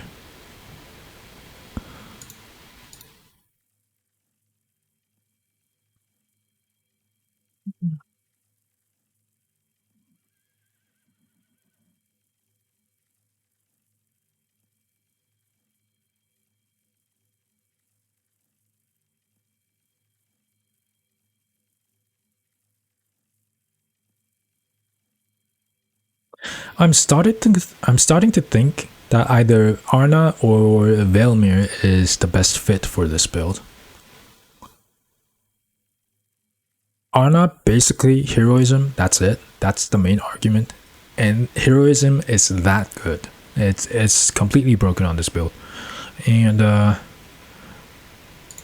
for Velmir, in terms of Velmir, so at level 7, once you beat the troll, you get 2 additional stat points. And the main thing about that is not only the stats, and it unlocks your skills faster, but how important is that for this build? Is there maybe a way to get something 2 turns earlier to really make your early game easier? It's already easy enough, but if it can be even more strong, then the more strong it is in the early and mid game, the beginner friendly build is basically. So it's a good thing, especially when I'm trying to recommend it to people.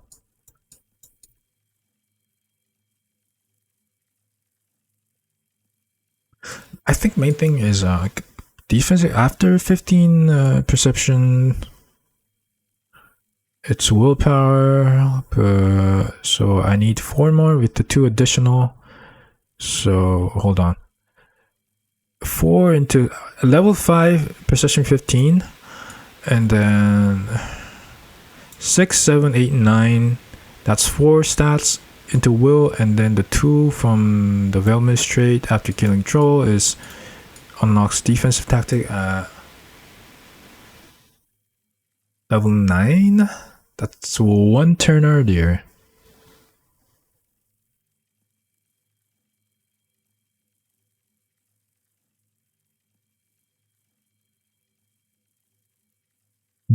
Seems irrelevant.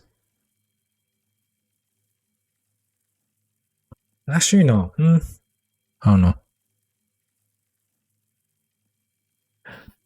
But the other thing is that the additional damage taken bonus applies to both physical and magical damage part of this build. So let's, if we take a look here, you can see 18 piercing, 15 arcane, 20 piercing, 15 arcane.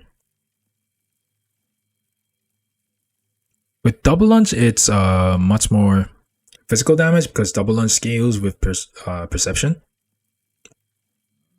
But for flurry of strikes, it's almost 50-50, like 60-40. And then on double lunge, it's like 75-25, 70-30. Anyways, both those are affected by damage taken of Velmir's traits, so I can see the argument for that. And also another thing is that the 5 enemies requirement, so you need to have 5 enemies within vision for that to activate. But when you're like dancing around using dimensional shift constantly, it's pretty easy to satisfy that once you get to tier 4 and 5.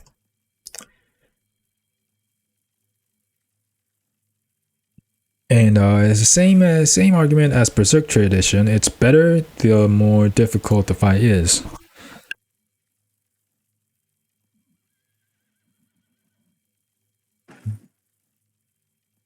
Is there anything I'm missing?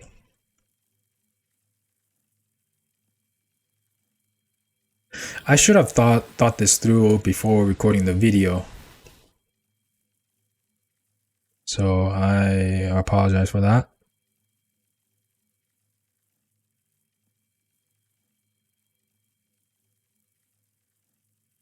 Experience, reputation.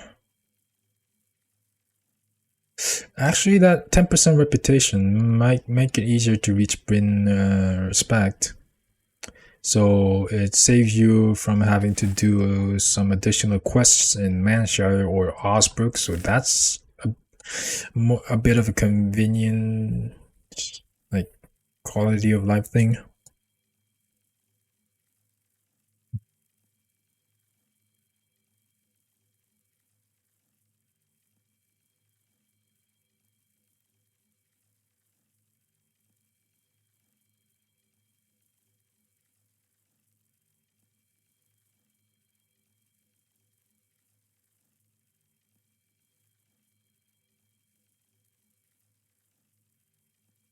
Okay, so I think the order of this is basically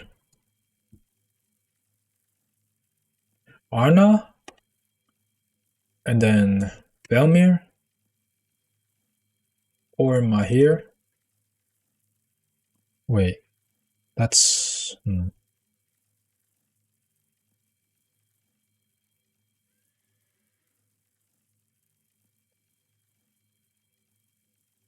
Yeah, okay. Because with Mahir, this is completed at level 22.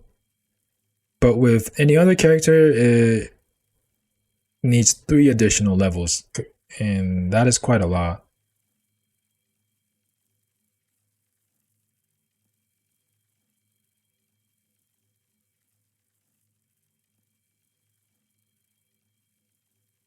Okay. So let's do it like this. See the argument for Velmir. And Yorgrim is not that good. Well, less good than usual because weapon damage is not that impactful here. But then it's still a overall well-rounded character because of the additional contract reward and reputation gain. Leo is still... It's a magic hybrid build, so I guess Leo is still okay. In fact, let's put it on the same tier as Velmir.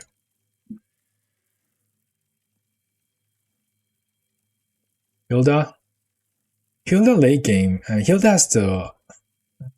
Even, like, is it really better in the end game? So Hilda, the main thing about Hilda Charm is 10% dodge chance and minus 10% damage taken, or what else? Weapon damage is not that good. Cooldown reduction, I guess.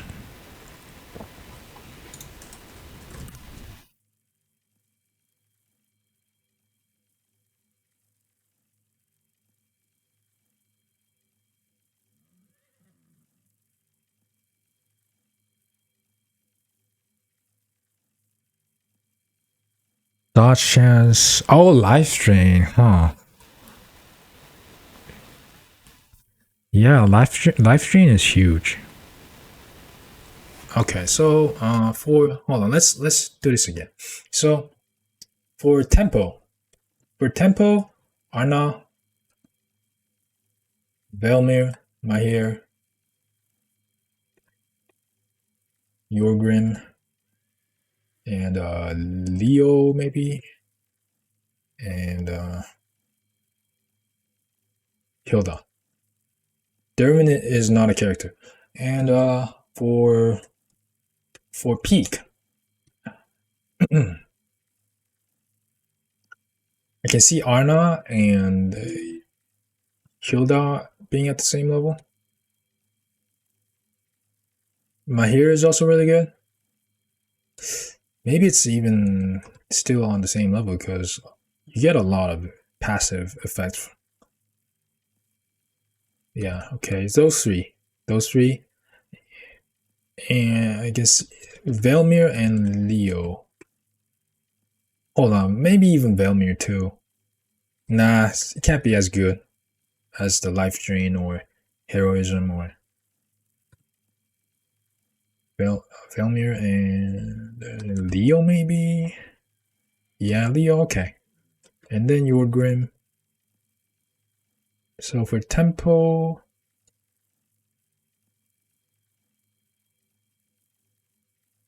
I think my hair is still roughly on. No. Yorgrim, Leo. Yeah. Okay. Let's do. I think this is how I feel. I'm not 100% confident on this because it's not like I've tested every character with the same build. Like, I'm not that autistic, and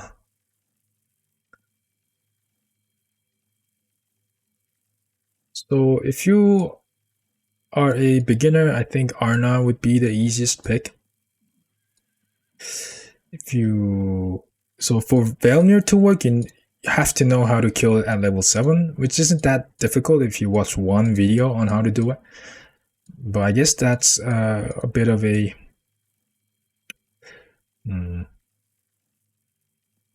barrier there. And then I think my hair is still good enough. And after that, I don't really recommend. Yeah, like that.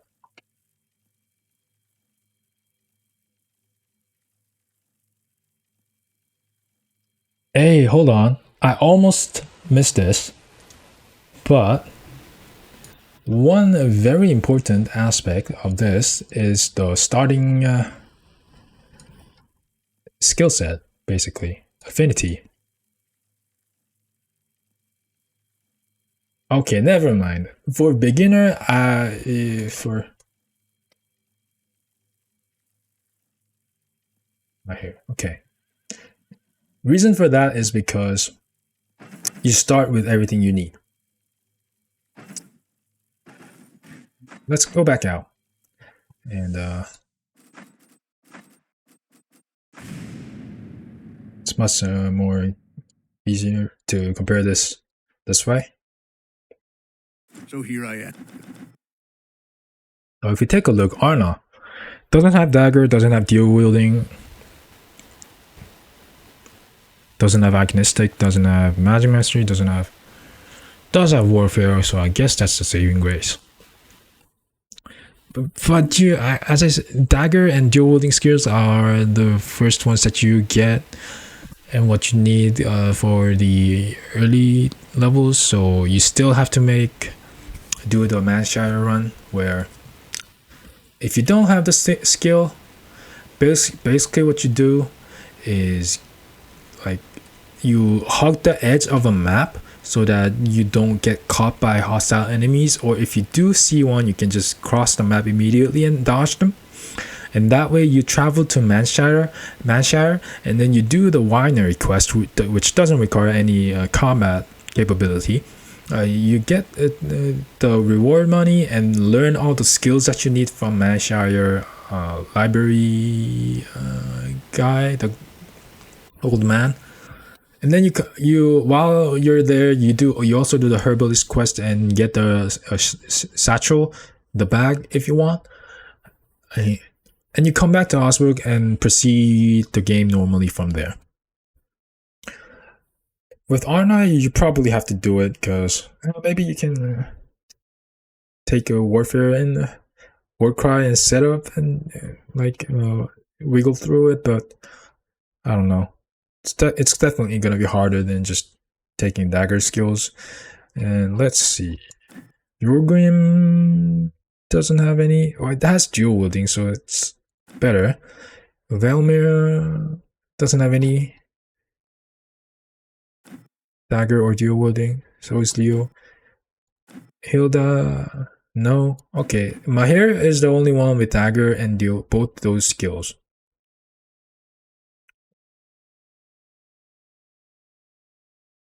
So for that reason, I think he's the best if you're a beginner and don't want to do the Manticore thing.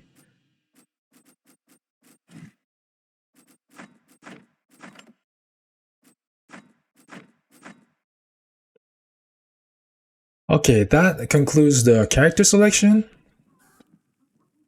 So overall, Mahir, and then Arna. Well, that's pretty much it, honestly. Okay, and then what's the last thing? Okay, so I thought about. Actually, let's just do it. Let's make this quick, because the thing about this Brynn fight is it's the hardest content in the game. It's even though it's unofficial, and you basically need a survival white tree, because there are just so many enemies, Brynn guards in this section of the map, that you almost never get to rest or heal up and and things like that. So you have to be able to sustain battle for hundreds of turns. And for that, you basically need everything: cauterized wound, cauterized wounds, first aid, and will to survive. Because the weapons that are used by the guards are swords and spears, or spears, and those have high chance to apply bleeding. And if you each stack of bleeding increase the cooldown duration by 10%. So for example, if you have 3 body parts that are bleeding, you have 30% additional cooldown duration, which really messes up your skill rotation. And if you can't use your skills in time, your key skills in time in that fight, you die immediately. So you need to have a way to you. By the way, you can't use bandage because that only deals with one bleeding. As you suffer multiple bleedings constantly throughout that fight. So you need to be able to get rid of that in one go, and then will to survive. Basically, that you fight on equal terms for 15 turns. And it is also crucial to, because you will run into a really bad state eventually, at least once in that fight, if not more. And will to survive saves you from that.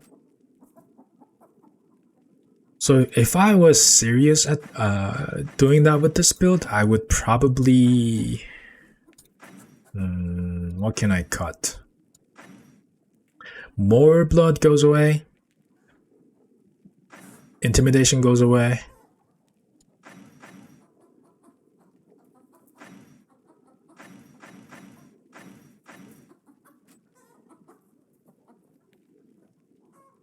Not so sure about these 3 skills.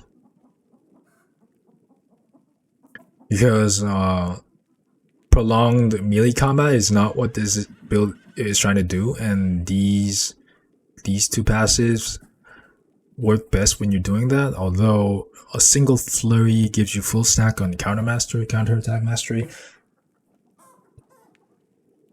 I don't know, but the thing is, you have to take deadly trick.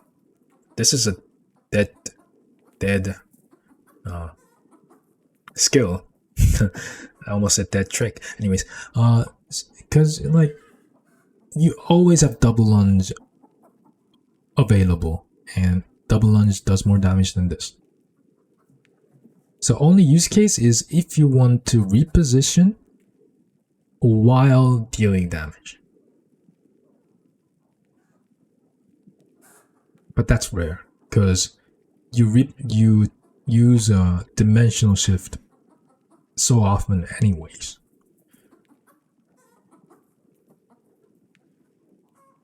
So I guess that's an option. I need 1, 2, 3 more skills. So intimidation, more blood, and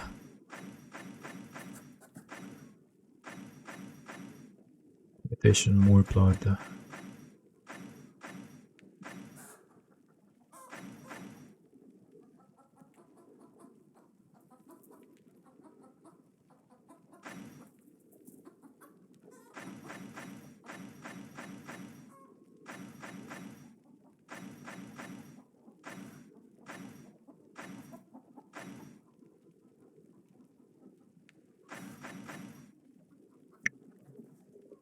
Actually, never mind. You need that. That's exactly 6 points into daggers, so I can't take anything out. Otherwise, I lose on the additional point that I get from the trade.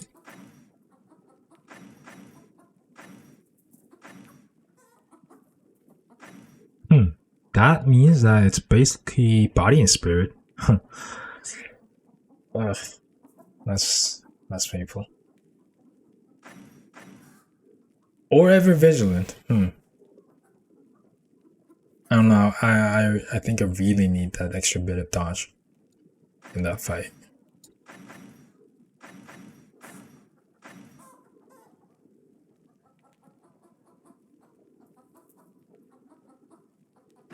Anyways, I should have also prepared this.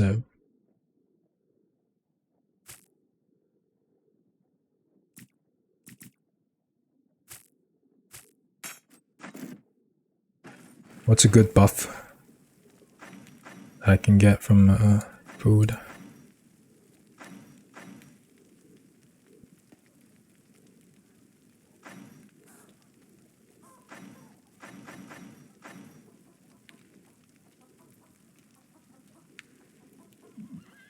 That looks okay.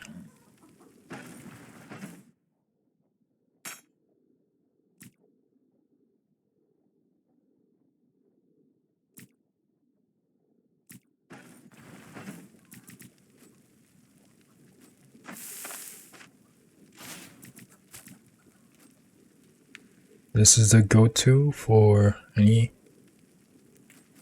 I feel like there was a better option. Well, those probably require special ingredients. Yeah, like this one. Or harpy. Okay. Those two should do. So cook those. And then...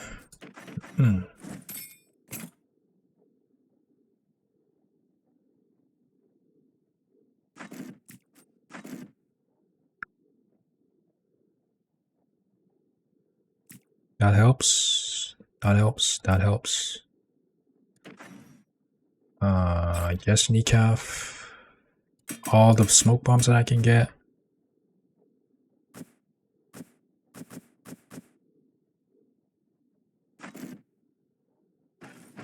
Oh, I also need the money to train.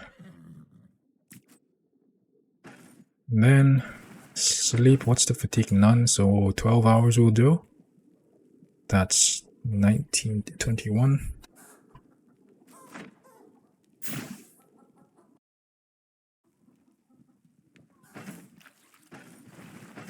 Then you hold on. Let's do the things that I should have. Hold on. I should have trained first.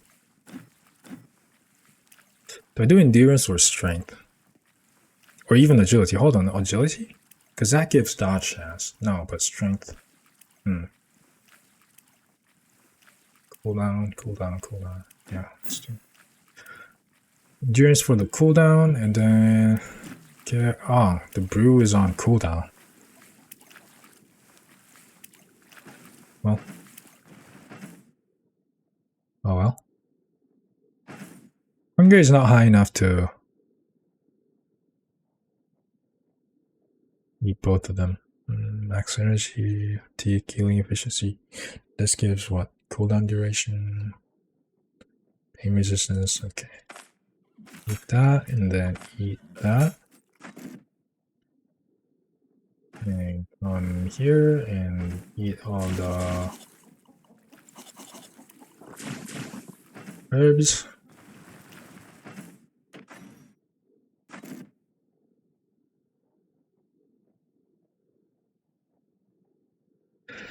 Do I need repair kit? Because the fight is so long that your equipment do go below 50% durability. Use that once.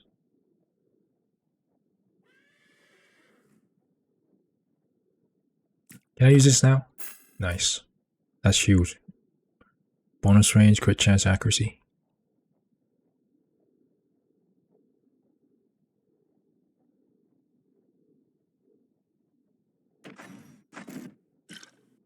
Obviously, these two. More search kits, the better.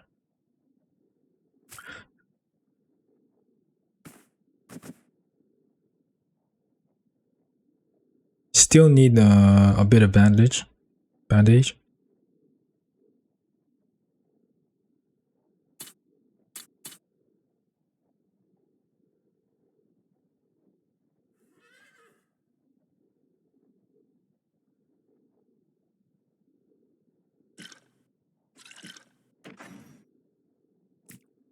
That helps with the intoxication from all these potions.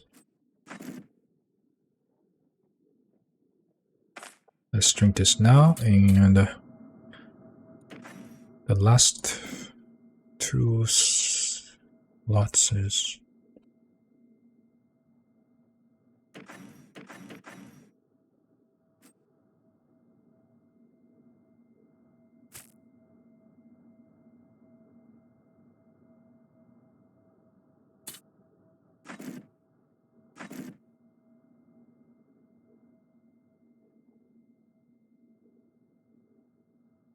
Okay, now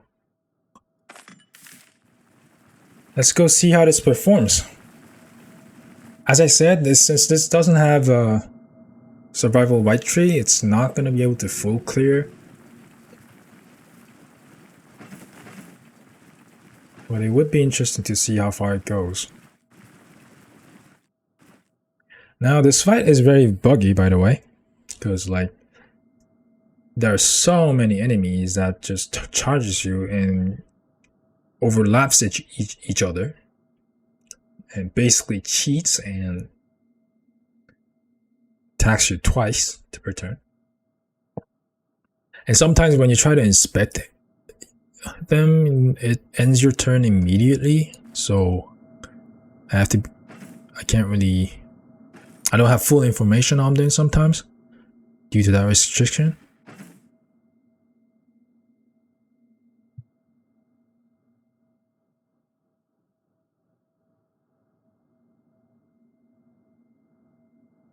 I want to use a smoke bomb preemptively. I don't think so. Yeah. So offensive tactic.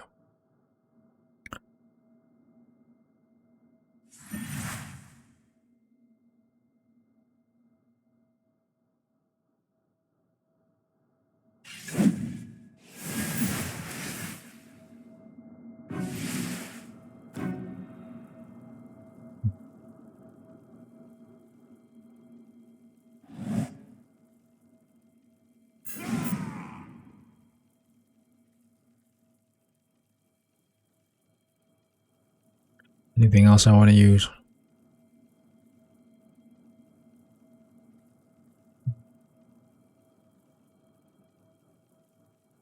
No, I should do. See this? That's the trick I was talking about. Now, for example, if there were group of enemies here, or maybe here and here, like or they're coming at you in a straight line, you can use that to isolate one maybe in the middle of the pack, or if they're grouped up, you can isolate one that you want to deal with first. And then when you're in this position, since offensive tactic is about to run out, use defensive tactic, and then you flurry. And that does a ton of damage since you have 2 stacks of teleport damage buff from the Ether Shield.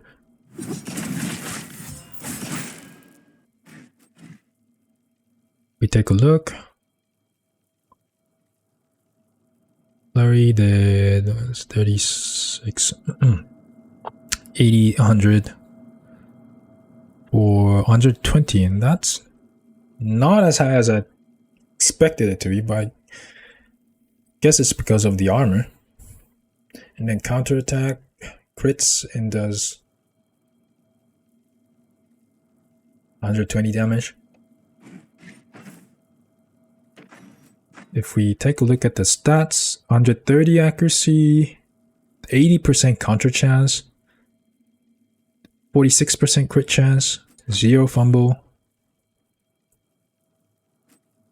Why is my block chance 0? Is it because of the C's initiative? Heroism is good to have. Why is my block chance 0?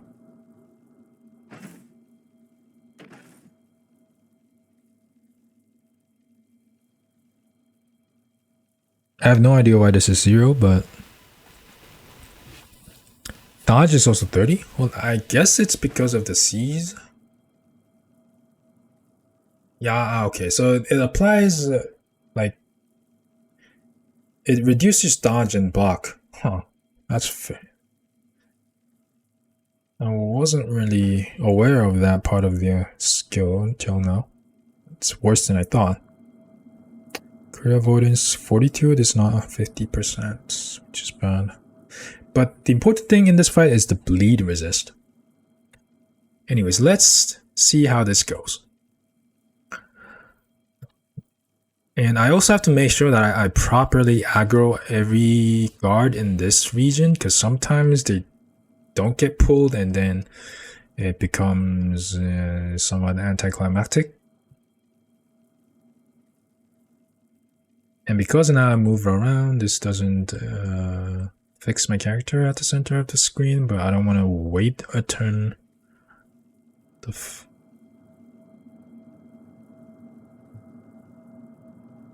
And generally speaking, you want to be dealing with these spearmen first, because what you want to do is minimize the amount of attacks you're exposed to, but they can attack you from 2 tiles away. So once they all pile up, it's really hard to get to them. So you want to get rid of them when you can. Before I charge in, I think I use unyielding first.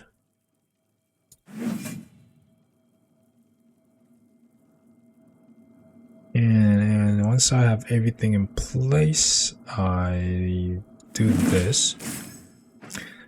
Is my block chance back up? Not yet. Well, how long does this last? Oh, I got it seized again. So if we take a look, see, it targeted my hand. So like the whole argument for controlling your protection to like direct seize the initiative to a certain body part isn't that big of a stretch, because a lot of enemies do have that skill. Like for proselytes, I think it was it Fiend?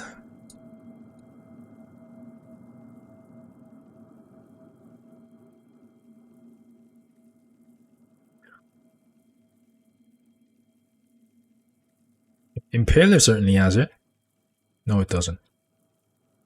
Mercstalker has it, and Fiend doesn't have it. Was it Chosen? There's one that does.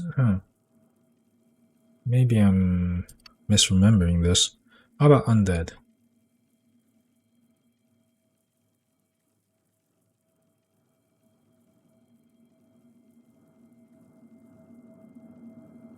Is it human enemies?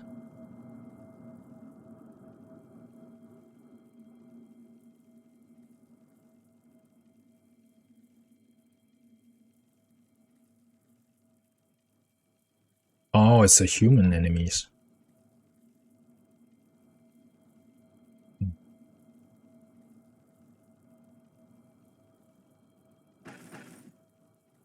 Anyways, the point is,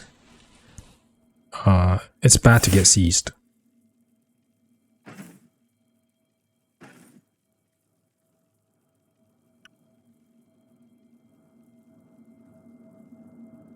So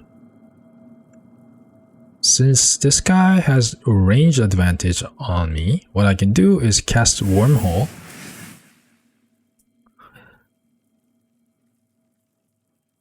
And then I can do this. And while they walk, he's gonna walk up to here. He's gonna walk up to here and go out of range. And in the meantime, let's renew our war cry.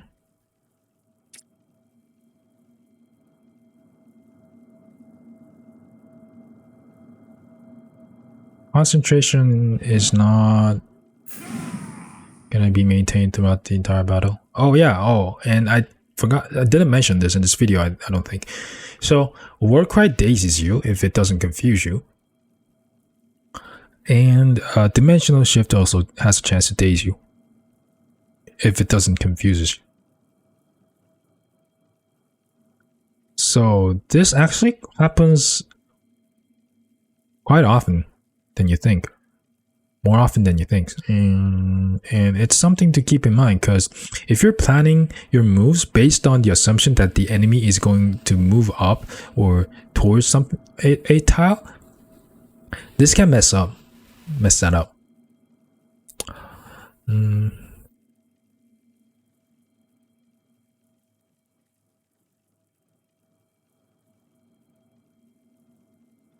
What happens if I use Ether Shield here? What's the duration for that? Is it like... Oh, okay. That's good. So this guy's confused, which means I do more damage to him. Let's flurry him. Did in one shot. 8% damage. I mean HP.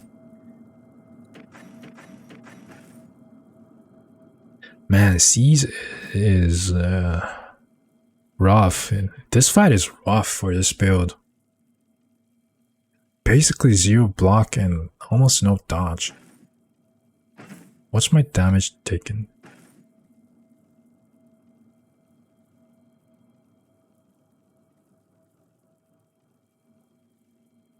Since this is only at 1 stack and it's about to come back up, if I use offensive tactic now, and then next time when I use this again, I heal some HP, also get some weapon damage bonus from the tactical advantage, and the additional crit chance and cooldown.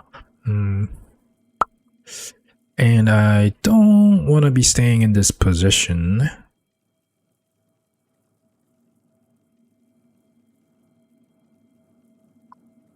We don't have any more. Also, he's probably gonna siege next turn, which I want to avoid. So maybe option 1 is to dimensional shift to here, but he can target me still, and I can't counter back if I'm 2,000 away. But my range on this is 10 range. Wow, because of the clear vision bonus and 20 in perception. I can go to here, but is that a good thing? No, because I get charged by him and him wherever I go. 2 chargers.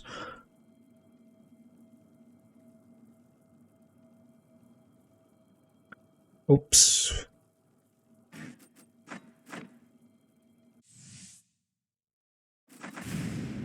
That happens. So when you have like the skill. What is this? When you have this, like when you're about to target someone with a skill and then you alt tab out, it bugs, it glitches like that. But apparently if you save out and load again, it also glitches. As I say, this fight is very buggy. Probably because almost no one does it.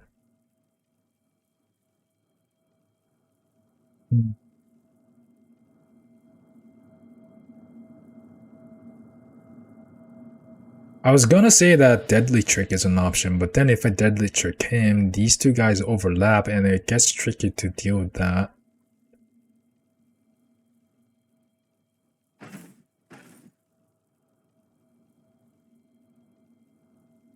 Also, my unyielding defense is about to run out. I think I might want to renew that. Hold on. Can I inspect him safely, please? Okay. So if I... Okay, never mind. If I deadly trick on him, he just dies. Good. And why was the counter? Like, I'm pretty sure I saw 132 damage and that he's only at 91% HP. So what was that counter?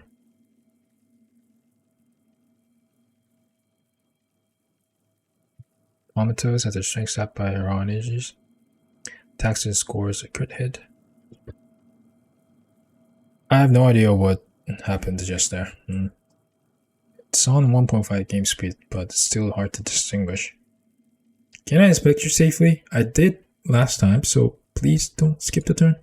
Okay, so you still have the range attacks.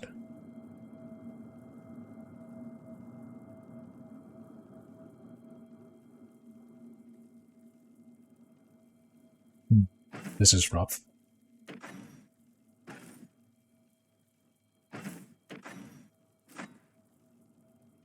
Having no... Oh, my defense is back up.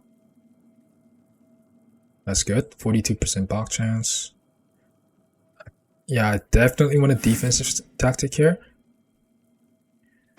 And then it's either renewing unyielding defense, or maybe I could even deflect. What's my counter chance? 97. Okay, maybe deflect is the play here.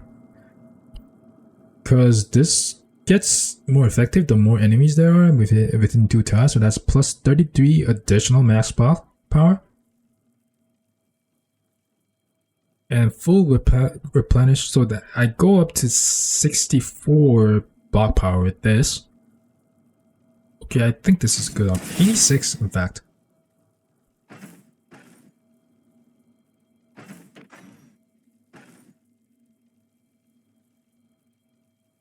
Almost dead. I think I'm gonna finish him off. Do you have charge skill? No, so if I deadly trick here, he can't attack me, but he can, so it doesn't really affect the amount of strikes that I take.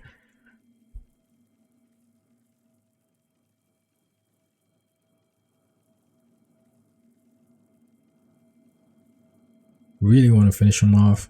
Question is, does Dimensional Shift does enough damage to... Probably not.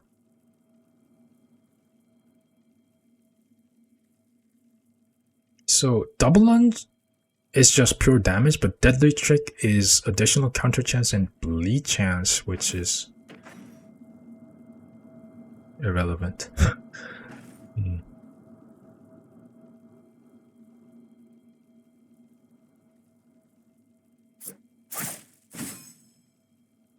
Okay, and then since both don't have charge skill, let's safely renew unyielding. Oh, and then I have to look to teleport again.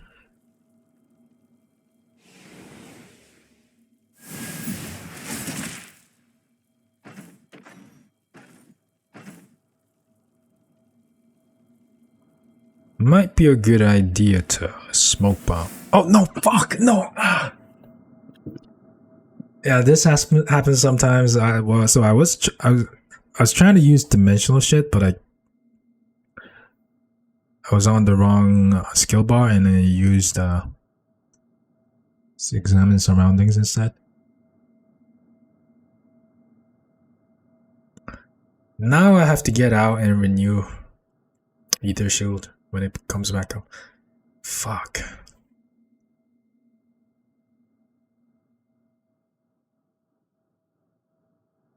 It's either Warcry or... Because Warcry applies confusion, which is helpful defensively.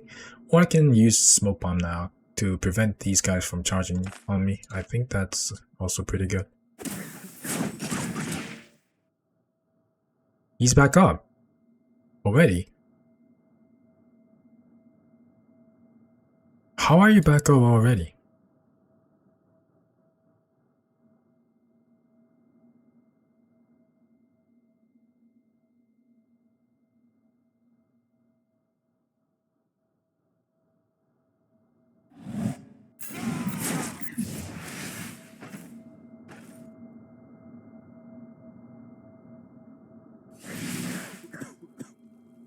And with the protection of the smoke, can I use a leech here? Or do I need to deal with it? I'm scared to inspect him. I don't think I want to do it, because it has a risk of skipping my turn.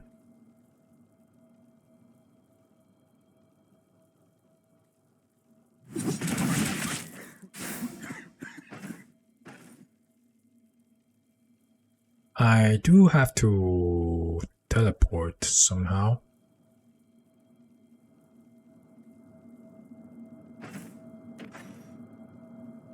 Counter chance is lower now, so deadly trick is relevant. Okay, this is bugged. So what's happening is there's a comatose dude on that tile, and he's on top of him, so I may have been targeting the dude on the ground the whole time.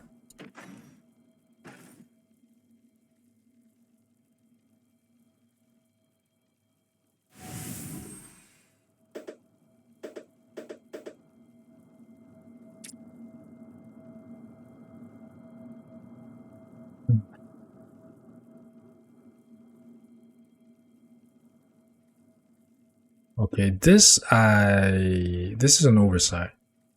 Smoke prevents you from teleporting.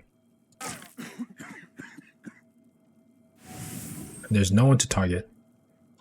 Aether shield is down again.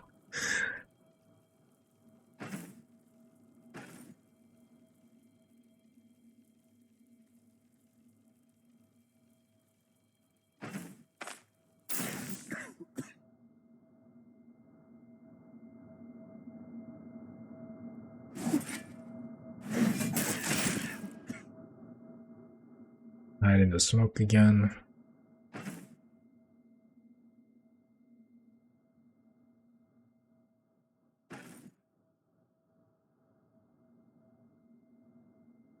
Since defensive tactic is about to come back up, let's do this and then charge in.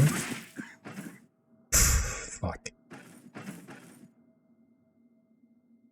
This is why I always want to have defensive tactic up when I'm engaging anyone in melee.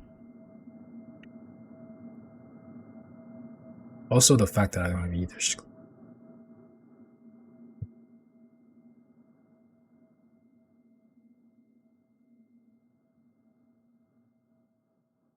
He's about to charge me, but if I deadly trick, he blocks the way, so I think that's a good way to prevent. No. He just ignores him.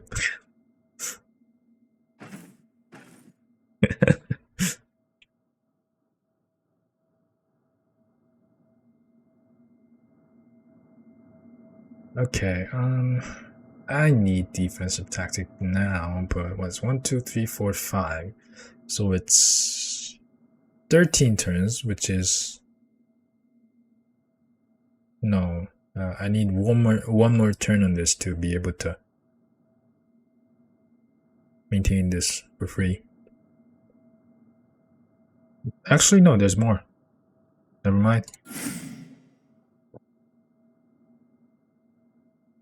And then I think I want to teleport out.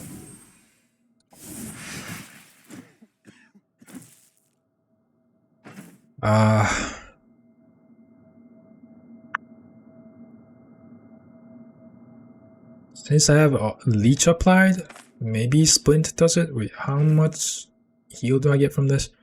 35, 70, and this goes up to 95. Eventually, okay.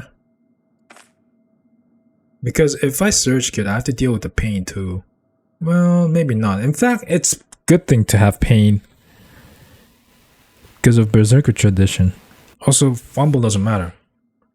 Okay, but the leech is kind of wasted. But also, it's gonna take a while for the injury to go away. So, okay, let's Surge this. So if we look at this, accuracy -5%, but it's not that major. Healing efficiency is low, which is bad, but the main thing is -15% fumble chance, and it's pretty high. Why is that? Hold on. Yeah, the arm injury. Okay, so when the arm injury is gone, the fumble is gonna go back down to 0%. And with this, I receive. See, my weapon damage is 204%. It's because Berserker Tradition gives you weapon damage per pain. Yeah, okay. This is the first time I felt good to have eye pain. So that's pretty fun. And then I definitely want to renew my spells. But before that, maybe I want to confuse this guy so that, or even if it's better if I daze them.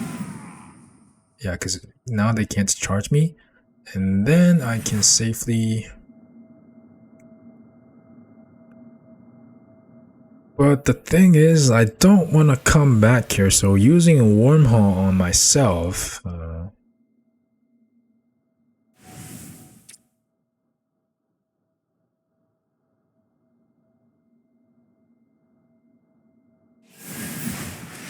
Let's do it. Now the daze is all gone, so they can charge me. So I think I want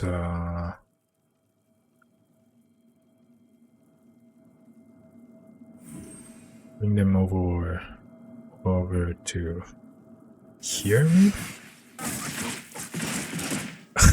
Shit. Okay, that was a misplay. That was a major misplay. Fuck.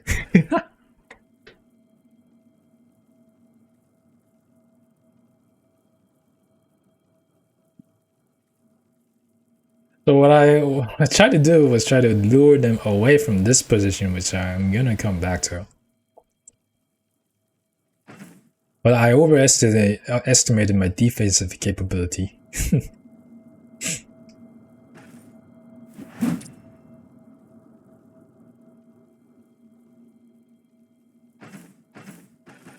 Ugh.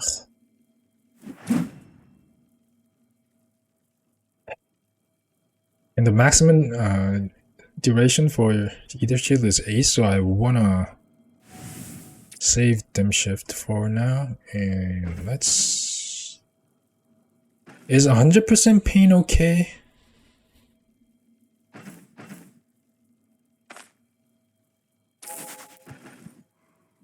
Take a look. Accuracy fumble. Also, this gives confusion from time to time, so that's bad.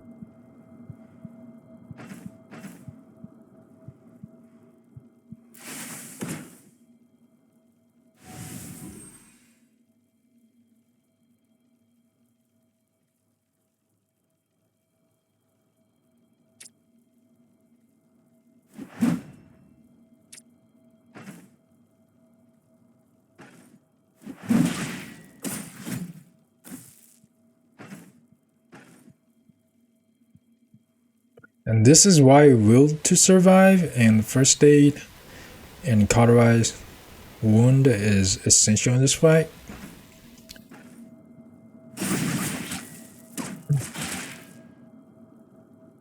And every time this happens, you have to move for them to resolve this. Going back in there is a suicide. No. So okay, so one of the major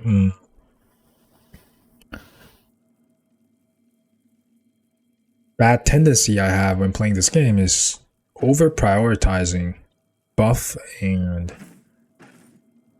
defensive skills over just simply doing damage and killing stuff.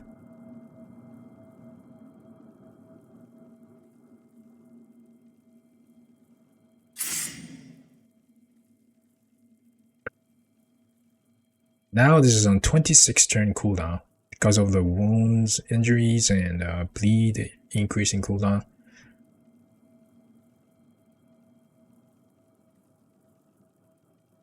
Because this build has no dash, I have no way to escape the main group.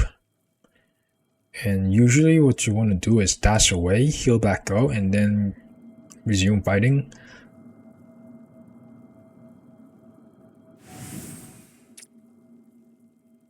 Man, this is rough.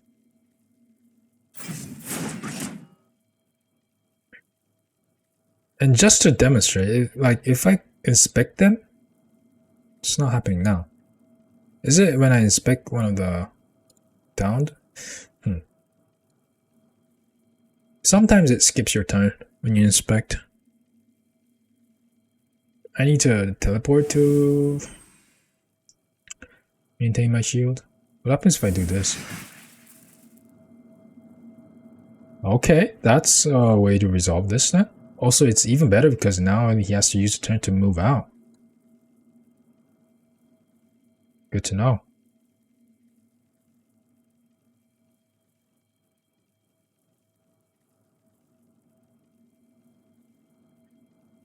But both of my skills are on cooldown.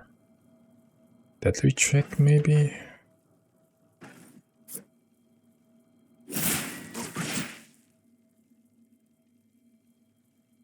I want to move away from him. I'm already under the effect of seizes the initiative, so guess it doesn't matter that much. No, but my dodge and block is okay, so let's do this. I also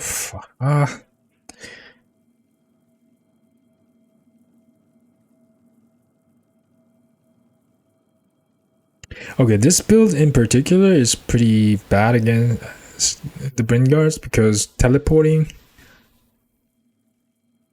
is it's not good here.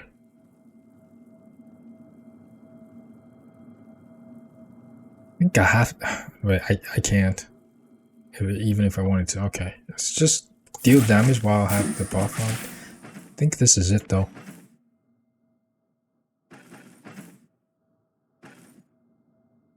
Yeah, okay. I certainly could have played that better. But at the same time, I don't think this build is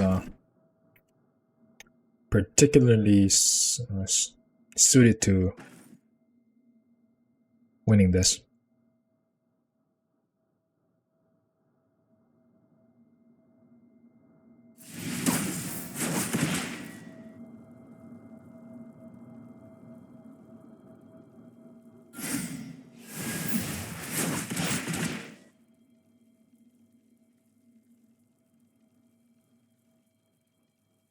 Although I am not dying. Is it because I have Berserker Tradition? Maybe.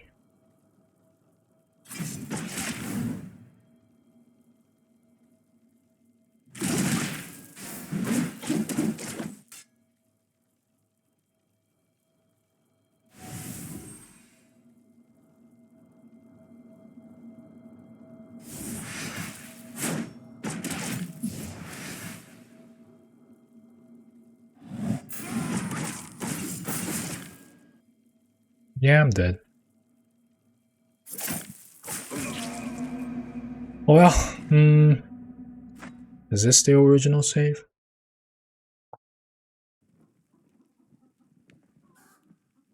Nope, okay.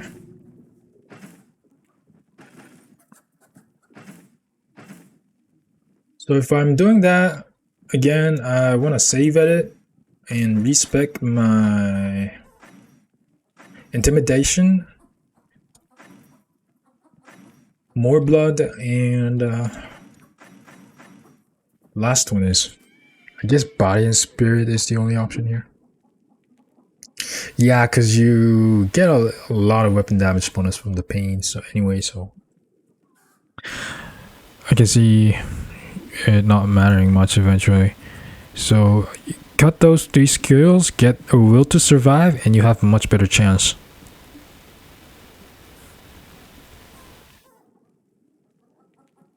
In fact, let's do it now. Why not? Because I've already spent like much more time than first thought would need it for this video. Cause and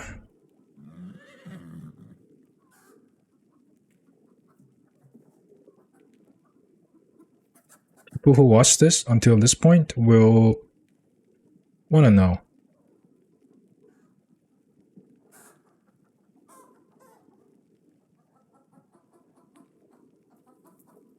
So it's Intimidation,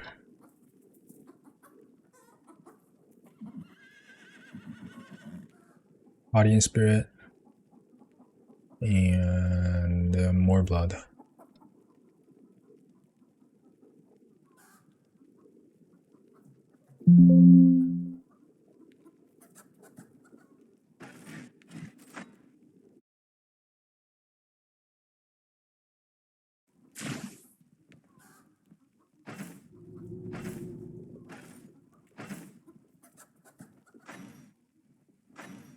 Blood is gone.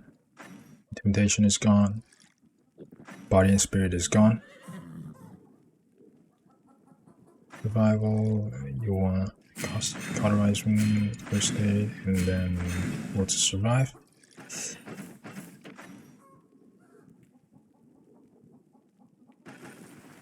Leave the training. Do I want something else from here? Strength, agility? Strength, agility. Let's go with agility this time. That gives dodge chance if I remember correctly. No, it gives fumble. Whatever. Like,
hold on.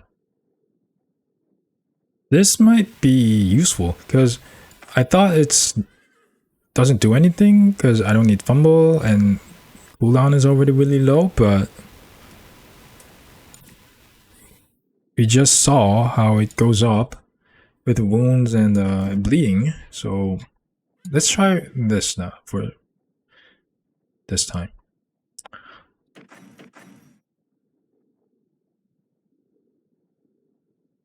I do want to carry some bandages.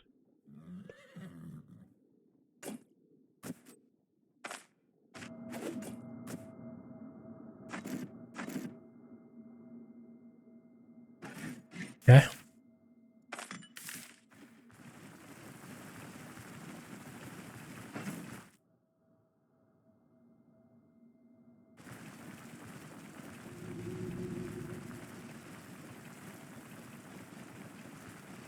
Well, and let's turn the music on.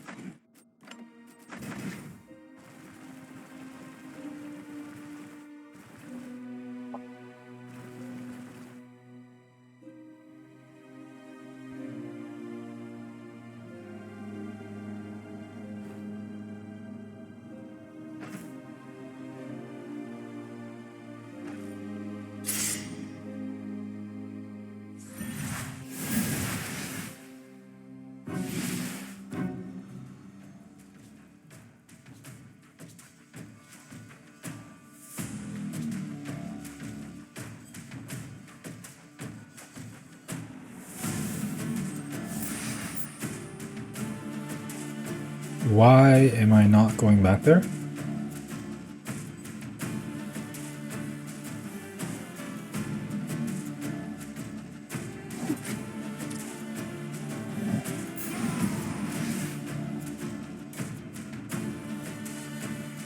He can't charge me.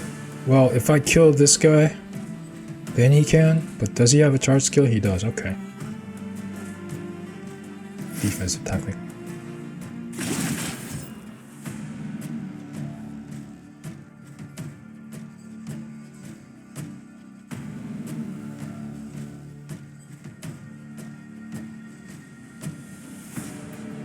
This kills it, bro? It also stuns him. This guy.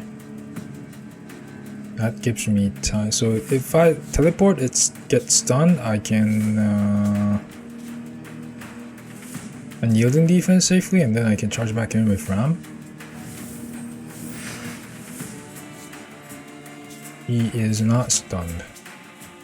So did the daze not apply? Oh, okay, because it's not a game. It confuses, and then if it doesn't daze, it's okay. So let's yield unyielding defense into him so that he is back in range, and I should have killed him. Let's do this so that I can counter. Good.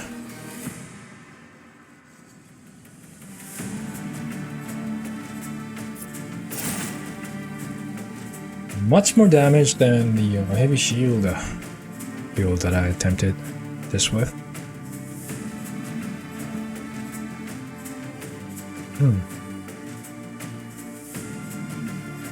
And it's pretty unusual that I don't have anything to attack in the vicinity. I'm doing this. So I guess maybe just heal in the meantime?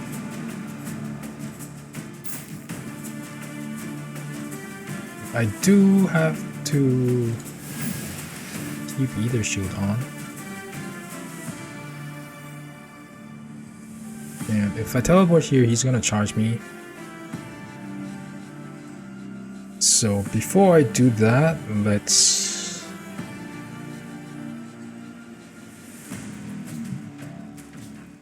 Actually, I can just Ether Shield now. And then...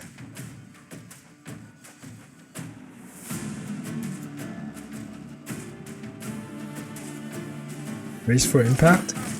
Okay.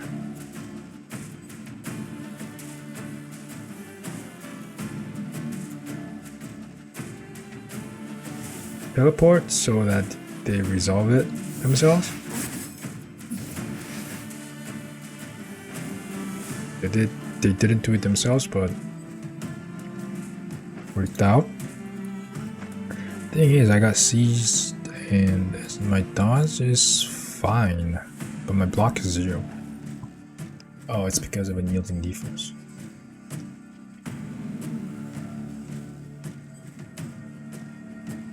So again, I have a tendency to over prioritize defense and buffs and healing. So this time, let's try to kill things.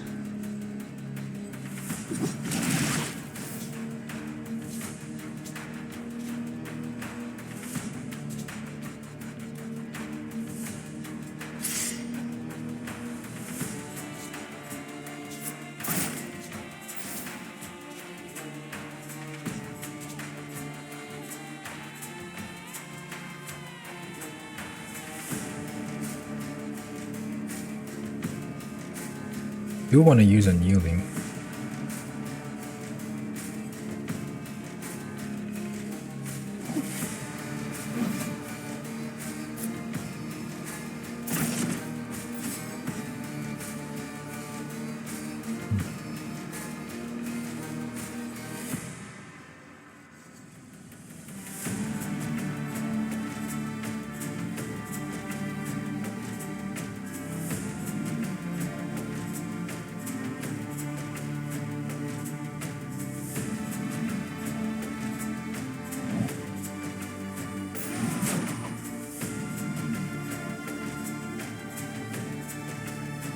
Now go back to defensive tactic. Oh, that was a mistake.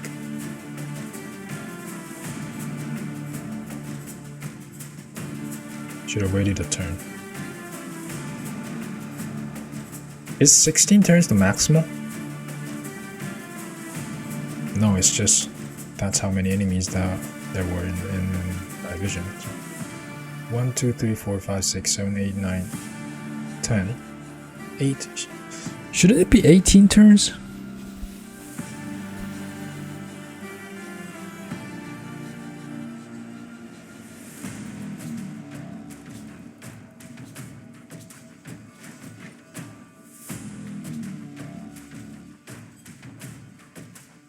If he falls down, I get charged by both of these guys and then they're gonna overlap.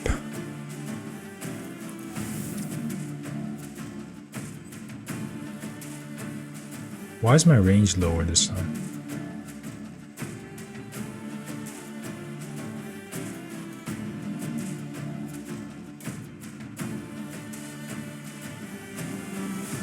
I forgot the blessing.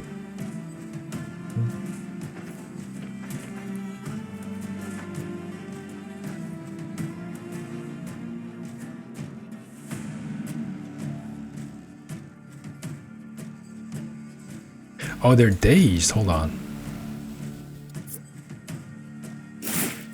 What? Did I target the body beneath it? Or did I just fail because of the resistance?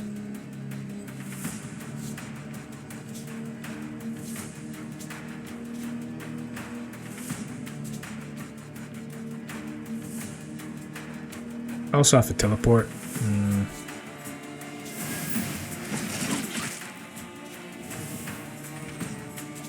I teleport here, I get charged. This is only one charge, or unless these guys overlap each other. Let's do this. And then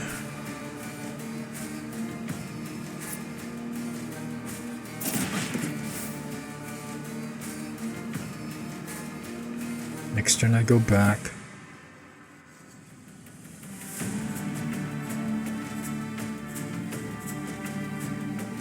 Do more damage.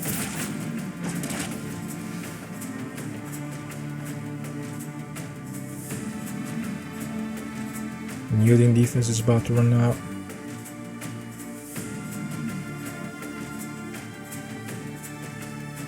Let's teleport here and then heal this back up. And the pain gives me weapon damage. Also, because I don't have the blessing, miss out on -3% fumble.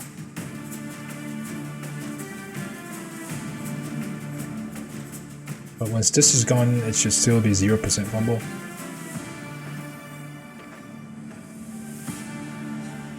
Therefore, it's important that I don't suffer hand damage. By the way, Seize is 100% going to target my hand. This guy has Seize. I definitely have to move out. Now, why is the injury not going away?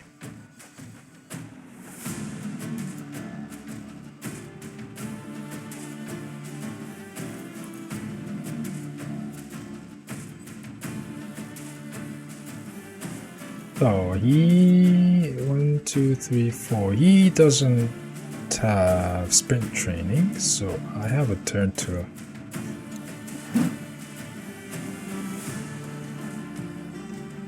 I think I'd brace this turn and then charge myself.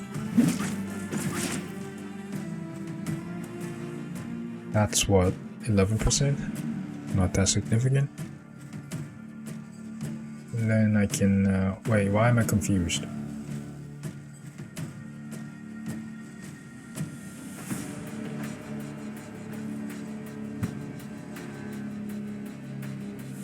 You are not confused. Let's fix that. You're dazed. I also have to teleport to maintain Ether Shield. Wait, this has a chance to stun you. Up this time, but you're confused, which means you take more damage.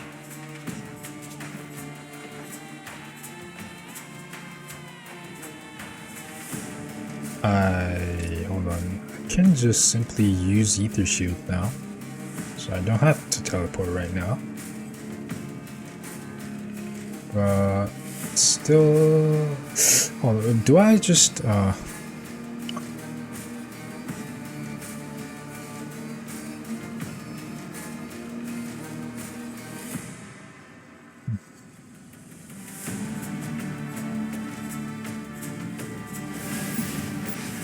the shield, and then where did the guy go? Oh, he's here.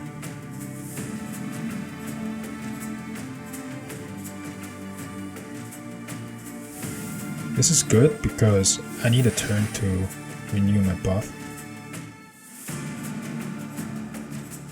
Then next when I go back here, so I'll need a defensive tactic.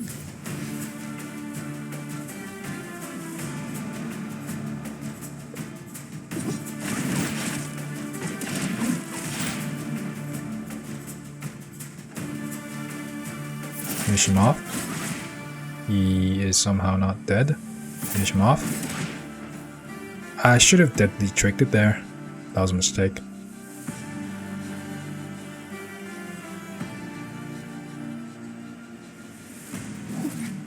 Unyielding. Finish him off. Again, should have deadly tricked.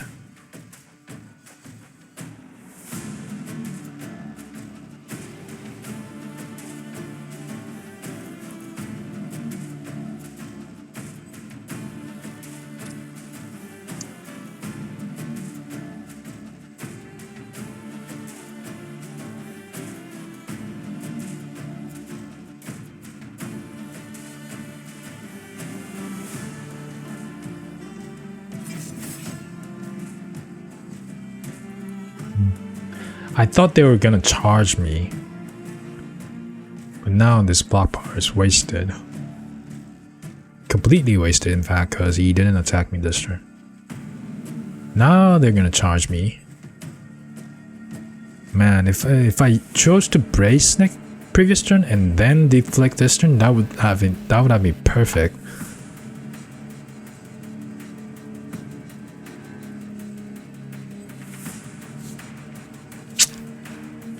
I think this is the first major mistake of this battle. And I still need to brace, I think. Yeah. Then let's teleport to extend the duration of Aether Shield.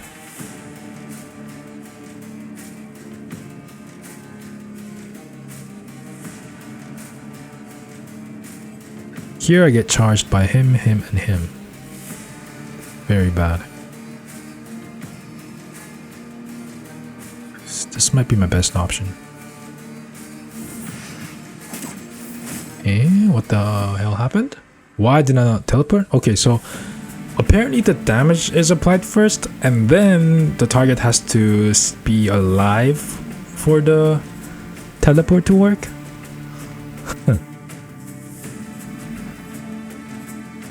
Is that how it works? I don't think that's normally how it works, because I would have noticed that if it... I remember plenty of times where I use it on a fleeing enemy and they die right after taking that damage, but the position still gets swapped. So I don't know why that didn't work that time.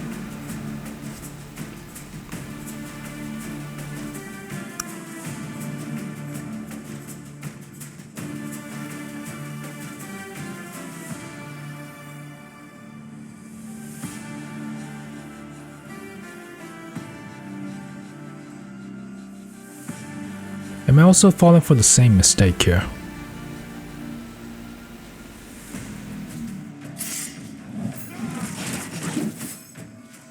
Same mistake of not dealing damage.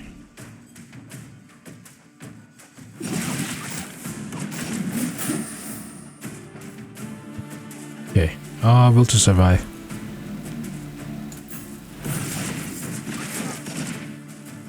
Into...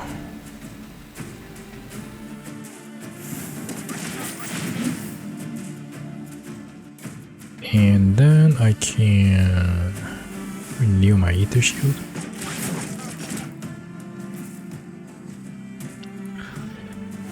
And let's get out of here. No, it happened again. Why? I'm pretty sure that's not how it works normally.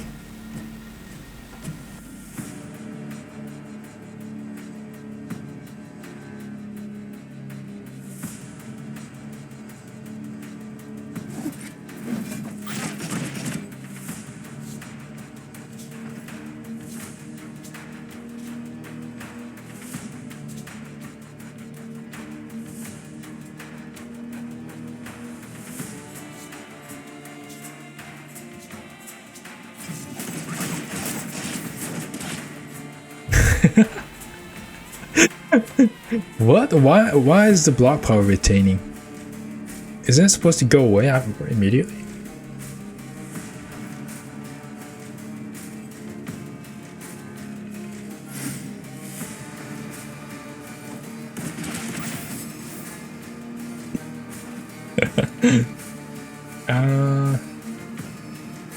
So this is what I meant by will to survive allows you to fight on equal terms for 15 turns.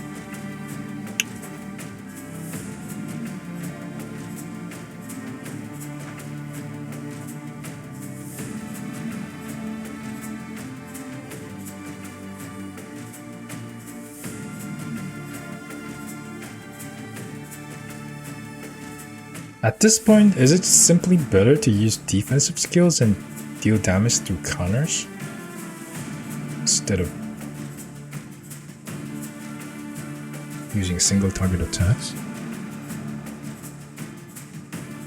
Oh my god, 13 turns on initiative lost. That's bad.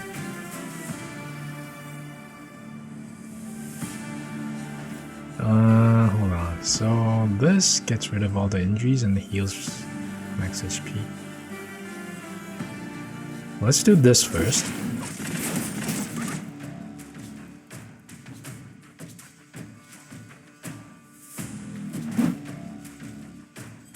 If I use it on this corpse, or not the corpse, the bound body, do I escape from this position? Doing? Oh.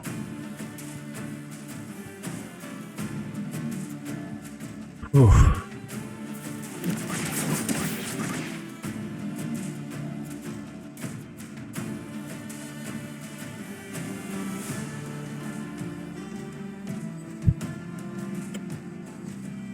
All these bleeds.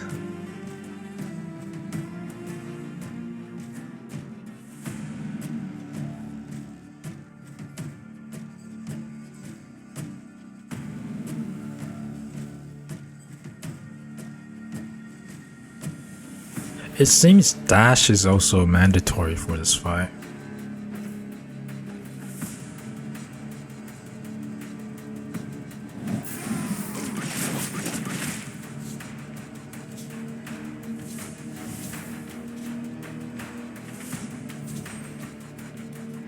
They're all dazed, so they can't charge me except that guy. Now let's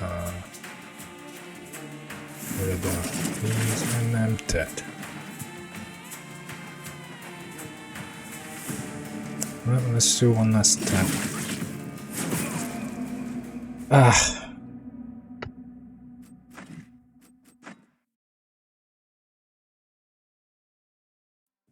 This is the unedited save file.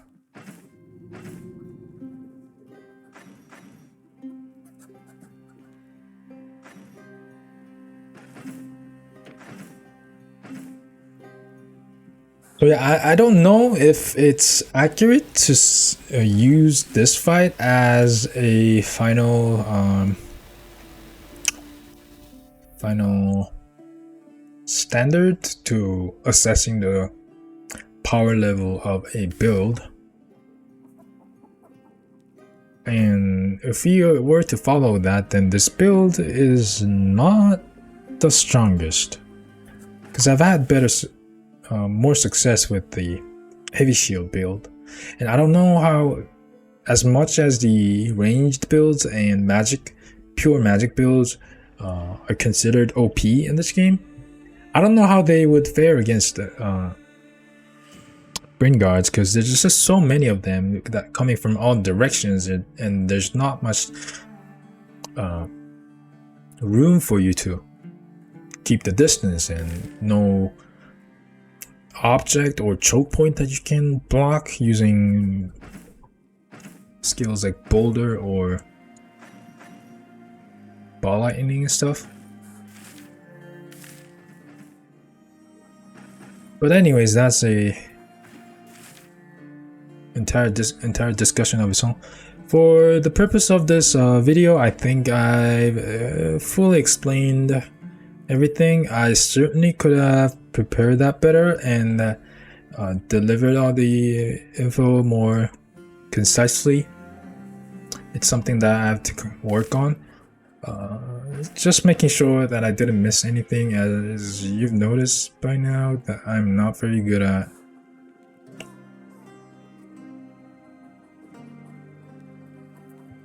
talking and delivering message and stuff. But I think that's it, everything. Because I always, like, every time I rewatch my video, I always come up with something that I wanted to say but forgot to.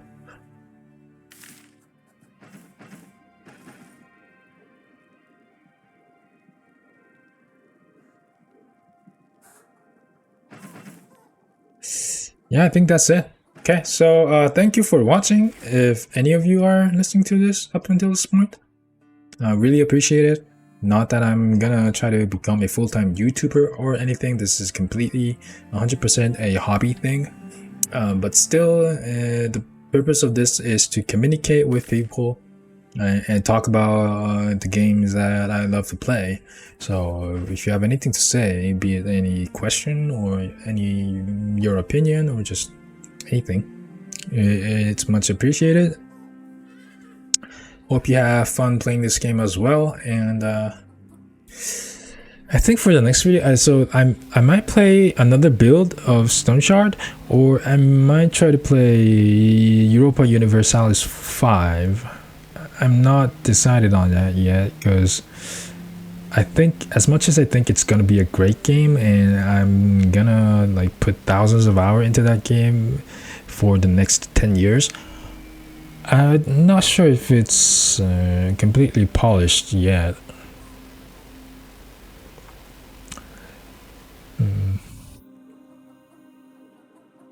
But until next time, wish you the best, and thank you for watching.